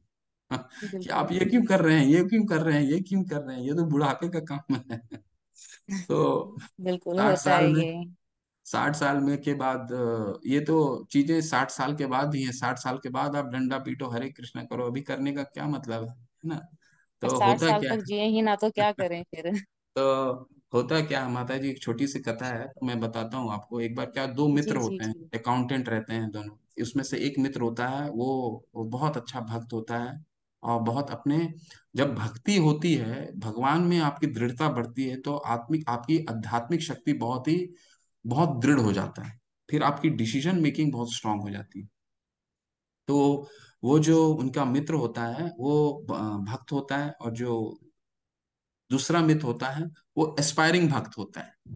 तो हमें हमेशा अपने मित्र के पास जाता है और उससे सीखने का प्रयास करता है कि तुमने ये जीवन में अध्यात्म कैसे, तुम तो एक बहुत सफल प्रोफेशन में हो, अपने अध्यात्म में कैसे आ गए? हम्म। तो वो कहता है कि नहीं, मैं बहुत दृढ़ हूँ। तो मुझे यही करना है। और तो वो मित्र बोलता है लेकिन ये तो अभी तो नहीं, मेरी तो वो भी वो कहता है कि तुम भी ये करो, क्योंकि इससे तुम्हारी क्या है, शक्ति बढ़ेगी। और शक्ति बढ़ने से तुम जो कार्य कर रहे हो उसमें और दृढ़ता और फोकस आ जाएगा। तो वो कहता नहीं, मेरी तो बहुत जिम्मेदारियां हैं, अभी बच्चे हैं, माँ बाप हैं, बीवी हैं, सारा है, तो मुझे तो मेरी जिम्मेदारियां बहुत हैं, मैं कैसे कर सकता हूँ। हम्म। तो जब तक मैं रिटायर होऊंगा तब करूंगा। तो बोला ठीक है, कोई बात नहीं। तो जब अगला दिन पहुंचता है तो जो उनका मित्र होता है वो नदी के पास बैठे रहते हैं। तो उनके पास जाके बोलता है कि उनको एक मेला जाना रहता है, एक एक बहुत अच्छा मेला लगा रहता है। तो बोला चलो। तो वो नदी के पास बैठा रहता है, कहता है कि नहीं, ये नदी अभी तुम अभी वेट करो थोड़ा सा। तो बोला क्यों वेट करना है, अगर नदी क्रॉस करना है तो ये या तो तुम बोट मंगा लो, या तो इसको तैर करके बाहर चले चलते हैं हम लोग। बोला नहीं नहीं, मैं इंतजार कर रहा हूँ कि नदी का बहाव जब रुक जाएगा तब इसको क्रॉस करूंगा। तो उसका दोस्त बोलता है कैसी बेवकूफी जैसी बात कर रहे हो, नदी का बहाव कभी रुकने वाला है क्या। तो वो समझाता है, यही समझाने के प्रयास में आपको कर रहा था कल भी, कि हमारा जीवन तो यही चलने वाला है। तो हम 60 साल का क्यों वेट कर रहे हैं, ये तो हमारी आज की बिल्कुल। अर्जेंसी है। बिल्कुल। ये तो हमारी आज की अर्जेंसी है। नदी तो रुकने वाला नहीं, समय नहीं रुकने वाला है। ठीक है, तो हमें ये ज्ञान लेना होगा और अपनी अपनी डिसीजन मेकिंग को स्ट्रांग करना होगा माता जी, बस यही है। जी। शुक्रिया। राधे राधे। हरे कृष्णा।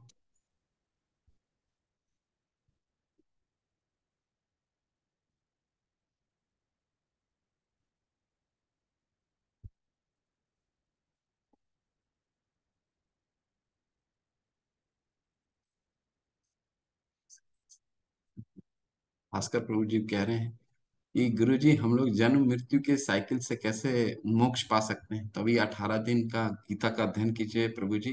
18 और 66 तक लेकर जाएंगे, तब तक आपको नहीं बताएंगे मोक्ष कैसे मिलेगा। 18 अभी समझते जाइए, भगवान हर अध्याय में बताएंगे कैसे मोक्ष मिलेगा, तो उसे बस पकड़ने का प्रयास कीजिए। ठीक है, एक ही चीज, सबसे पहला चीज है कि हमें भौतिक जीवन से आसक्त होना है और भगवान के प्रति अपनी इंद्रियों को लगाना है, सबसे पहला स्टेप। ठीक है, बाकी वेट कीजिए। 18 दिन का है। 1866 में भगवान पूर्ण बताते हैं कि कैसे ये मिलेगा। वैसे तो पूरा बताएंगे, पूरे गीता के जर्नी में बताएंगे, बट ये 1866 में कंक्लूड करेंगे ना। माता जी पूछ रही हैं, 2 क्वेश्चन है क्या प्रभु, माता क्या प्रश्न है आपके। आपके प्रश्न आपने लिखा है चैट में।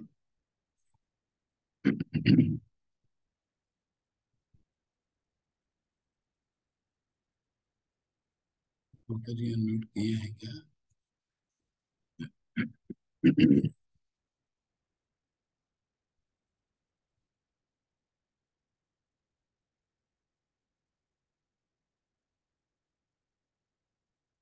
आपके क्वेश्चन नहीं दिख रहे हैं माता। अगर आप हो तो आप हैंड रेज कर सकते हैं, नहीं तो आप कल प्रश्न कर सकते हैं।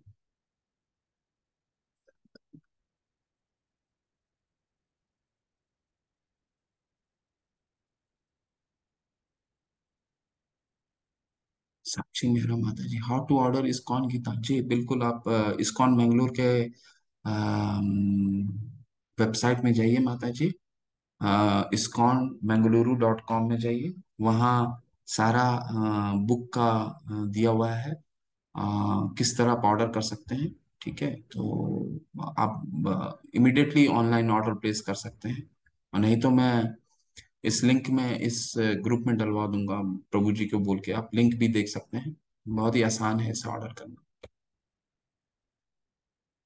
भावना माता जी को अनम्यूट करना। भावना माता जी अनम्यूट कीजिए प्लीज। जी। हरे कृष्णा प्रभु जी। हरे कृष्ण माता मेरे जी। 2 सवाल हैं। एक तो पिंडदान से ही ऐसे आया कि जैसे लिखा हुआ है कि हम शरीर से कनेक्टेड रहते हैं किसी से, लेकिन आत्मा से नहीं कनेक्टेड रहते। तो जब मेरा शरीर से किसी से कनेक्शन है तो मेरा ही मतलब पिंडदान फिर कैसे वो सफल होगा किसी का भी करना। क्योंकि वो शारीरिक ही वो रहता है, कनेक्शन रहता है, तो वो तो कोई और भी कर सकता है। तो ये क्यों होता है कि उसी का कोई ब्लड रिलेशन ही वो चीज करे? देखिए माता जी, इसमें वेद गरुड़ पुराण में तो ऐसा लिखा है कि ब्लड रिलेशन से ही होना चाहिए। ठीक है। हम्म। और क्यों होना चाहिए ब्लड रिलेशन से, उसका ये कारण होता है कि ब्लड रिलेशन से ये कहा जाता है कि उनके जो सूक्ष्म जो शरीर होता है, उनको जो पिंडदान दिया जाता है। जो पिंडदान का क्या हम्म। मतलब होता है? पिंडदान का मतलब होता है कि हम भगवान को प्रसाद भोग अर्पित करते हैं और उनको चढ़ाते हैं। तो ब्लड रिलेशंस होने से उनको सूक्ष्म जो शरीर उनका होता है वो स्थूल शरीर प्राप्ति होने में बहुत आसानी होता है। और हालांकि हालांकि इसमें और एक्सेप्शंस भी दिए हैं जिनका आपने वर्णन करा है कि वैसे तो मोस्टली मेल का दिया गया, पुत्र का ही दिया है। अगर आपका पुत्र नहीं है तो इनके आपके मामा, आपके भाई के साइड का या आपके बहन के साइड का फिर पुत्र का ही दिया रहता है। तो उसके कई एक्सेप्शंस भी दिए हुए हैं कि ये नहीं होगा तो ये कर सकते हैं, ये नहीं किया होगा तो ये कर सकते हैं, ये नहीं होगा तो ये कर सकते हैं। तो कहने का तात्पर्य ये है कि वेदों में ऐसा ही वर्णन है कि हम अगर पिंड किसी को अगर सूक्ष्म से स्थूल देना है तो ब्लड रिलेशन से ही देना हो। जी। और प्रभु जी, दूसरा क्वेश्चन ये है कि तीसरे अध्याय में ये लिखा हुआ है कि यज्ञ जो है वो अलग अलग प्रकार के होते हैं, अलग अलग प्रकार की चीजें दी जाती हैं। तो जो लोग, जैसे बताया गया है कि जो काली की पूजा करते हैं, वो जैसे बलि प्रदान करते हैं, और वो नॉन वेजिटेरियन होते हैं, वो नॉन वेज खाते हैं। तो ये क्या सही है? जिनकी कुल देवी काली रहती हैं उनके लिए यहाँ कृष्ण जी से जुड़ना, और साथ ही साथ दोनों ही, मतलब अपनी कुल देवी का भी वो करना। क्योंकि मैं बिहार से आती हूँ, और हम मैथिल हम लोग वो हैं, और हमारे में ये सब चीज बहुत ज्यादा कॉमन है। जैसे मछली हो गया या बलि प्रदान हुआ, ये सब तो हम तो बचपन से वही चीज देखते आए हैं। और हर शुभ चीज में मछली होती ही है। तो ये मैं पढ़ करके, मैं काफी दिन से मैंने छोड़ दिया, मैं नहीं खाती हूँ, लेकिन परिवार वाले लोग कुछ बोलते हैं, क्या कहते हैं कि ये सब तो अच्छी चीजें होती हैं, ये करना चाहिए। तो मैं उसमें थोड़ी कंफ्यूज हो जाती हूँ, क्योंकि गृहस्थ में भी रहते हुए आप मना नहीं कर सकते बनाने से या ये करने से, क्योंकि फिर वो रिलेशन भी खराब होने लगता है। तो मुझे ये जानना था, क्योंकि इसमें भी जब मैंने पढ़ा तो ये लिखा हुआ है कि वेद में ऐसा लिखा हुआ है, तो क्या सही है? माता जी, ऐसा है कि वेद में तीनों गुणों सतोगुण, रजोगुण और तमोगुण, तीनों के लिए शास्त्र हैं। ठीक है। तो तमो जो आप कह रहे हैं, तमोगुण में 18 जो पुराण है उसमें कुछ पुराण है जो तमोगुण वालों के लिए हैं, तमोगुण वालों के लिए हैं, जिसमें जो आप कह रहे हैं देवी माँ को बलि काली, चढ़ाकर। हाँ हाँ, जो हमारी कुल देवी होती हैं वो। हाँ।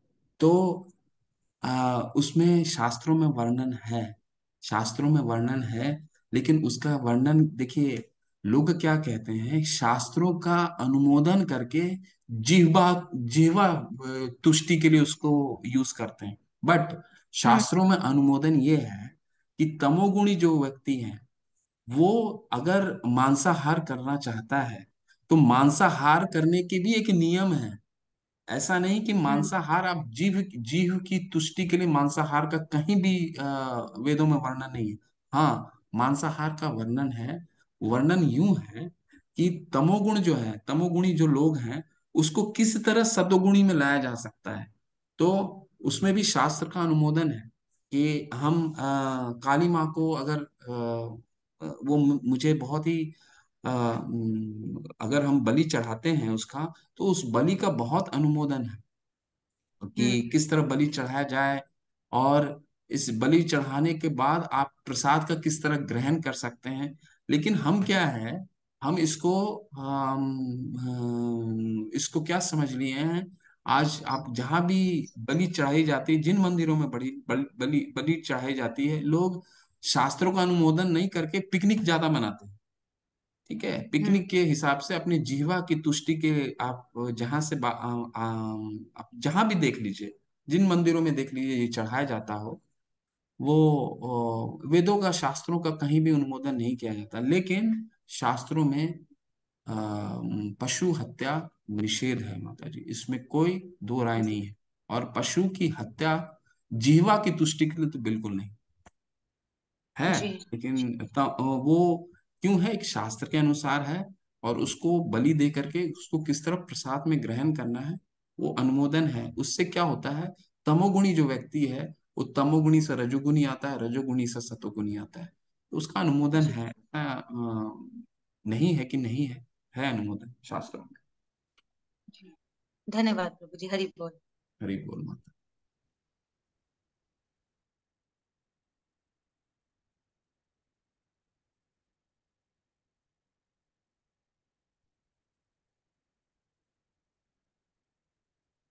देखिए जुगल प्रभु जी कह रहे हैं बलि देना सही नहीं है। हाँ, बलि देना सही नहीं है, लेकिन शास्त्रों में लिखा है ऐसा कि बलि अगर किन नियमों, देखिए सतयुग में बलि दिया जाता, अश्वमेध का बलि दिया जाता था। तो बलि का प्रावधान था, तो क्या था कि वहां लोगों को इस तरह ब्राह्मण होते थे। तो मुख्य क्या उद्देश्य होता था, मुख्य उद्देश्य ये होता था कि जो पशु होते हैं, उन पशु को उच्च योनि प्रदान की जाए। तो उच्च योनि कैसे प्रदान, ब्राह्मणों के मंत्र में इतनी शक्ति होती थी कि वो टेस्ट करने के लिए उनका बलि देते थे, और उस तत्काल तत्काल उन पशु का अगला योनि प्राप्त होता था। तो ये व्यवधान था बलि का। बलि का ये प्रयोजन था कि उनको अगला योनि मिल सके और उच्च योनि मिल सके। पुनीत शर्मा प्रभु जी, जी अगर कल कर सकते हैं प्रभु जी तो कीजिए, अगर छोटा प्रश्न तो कर सकते हैं, नहीं तो कल प्रश्न करेंगे। पुनीत शर्मा प्रभु जी, मैं आपको अनम्यूट करता हूँ, रुकिए, बोलिए प्लीज। हरे कृष्णा, अनम्यूट कीजिए प्लीज। हरे कृष्णा। हरे कृष्ण जी। आ, प्रभु जी, आपने ये बोला था कि हमें गुरु की आवश्यकता होती है। गुरु के बिना हम ये गीता का ज्ञान भी नहीं ले सकते, और गुरु के बिना हम अपने प्रभु से, अपने भगवान से भी नहीं कनेक्ट कर सकते। जी, मैंने नहीं कहा प्रभु जी। जी, तो भगवान जैसे, बताते हैं।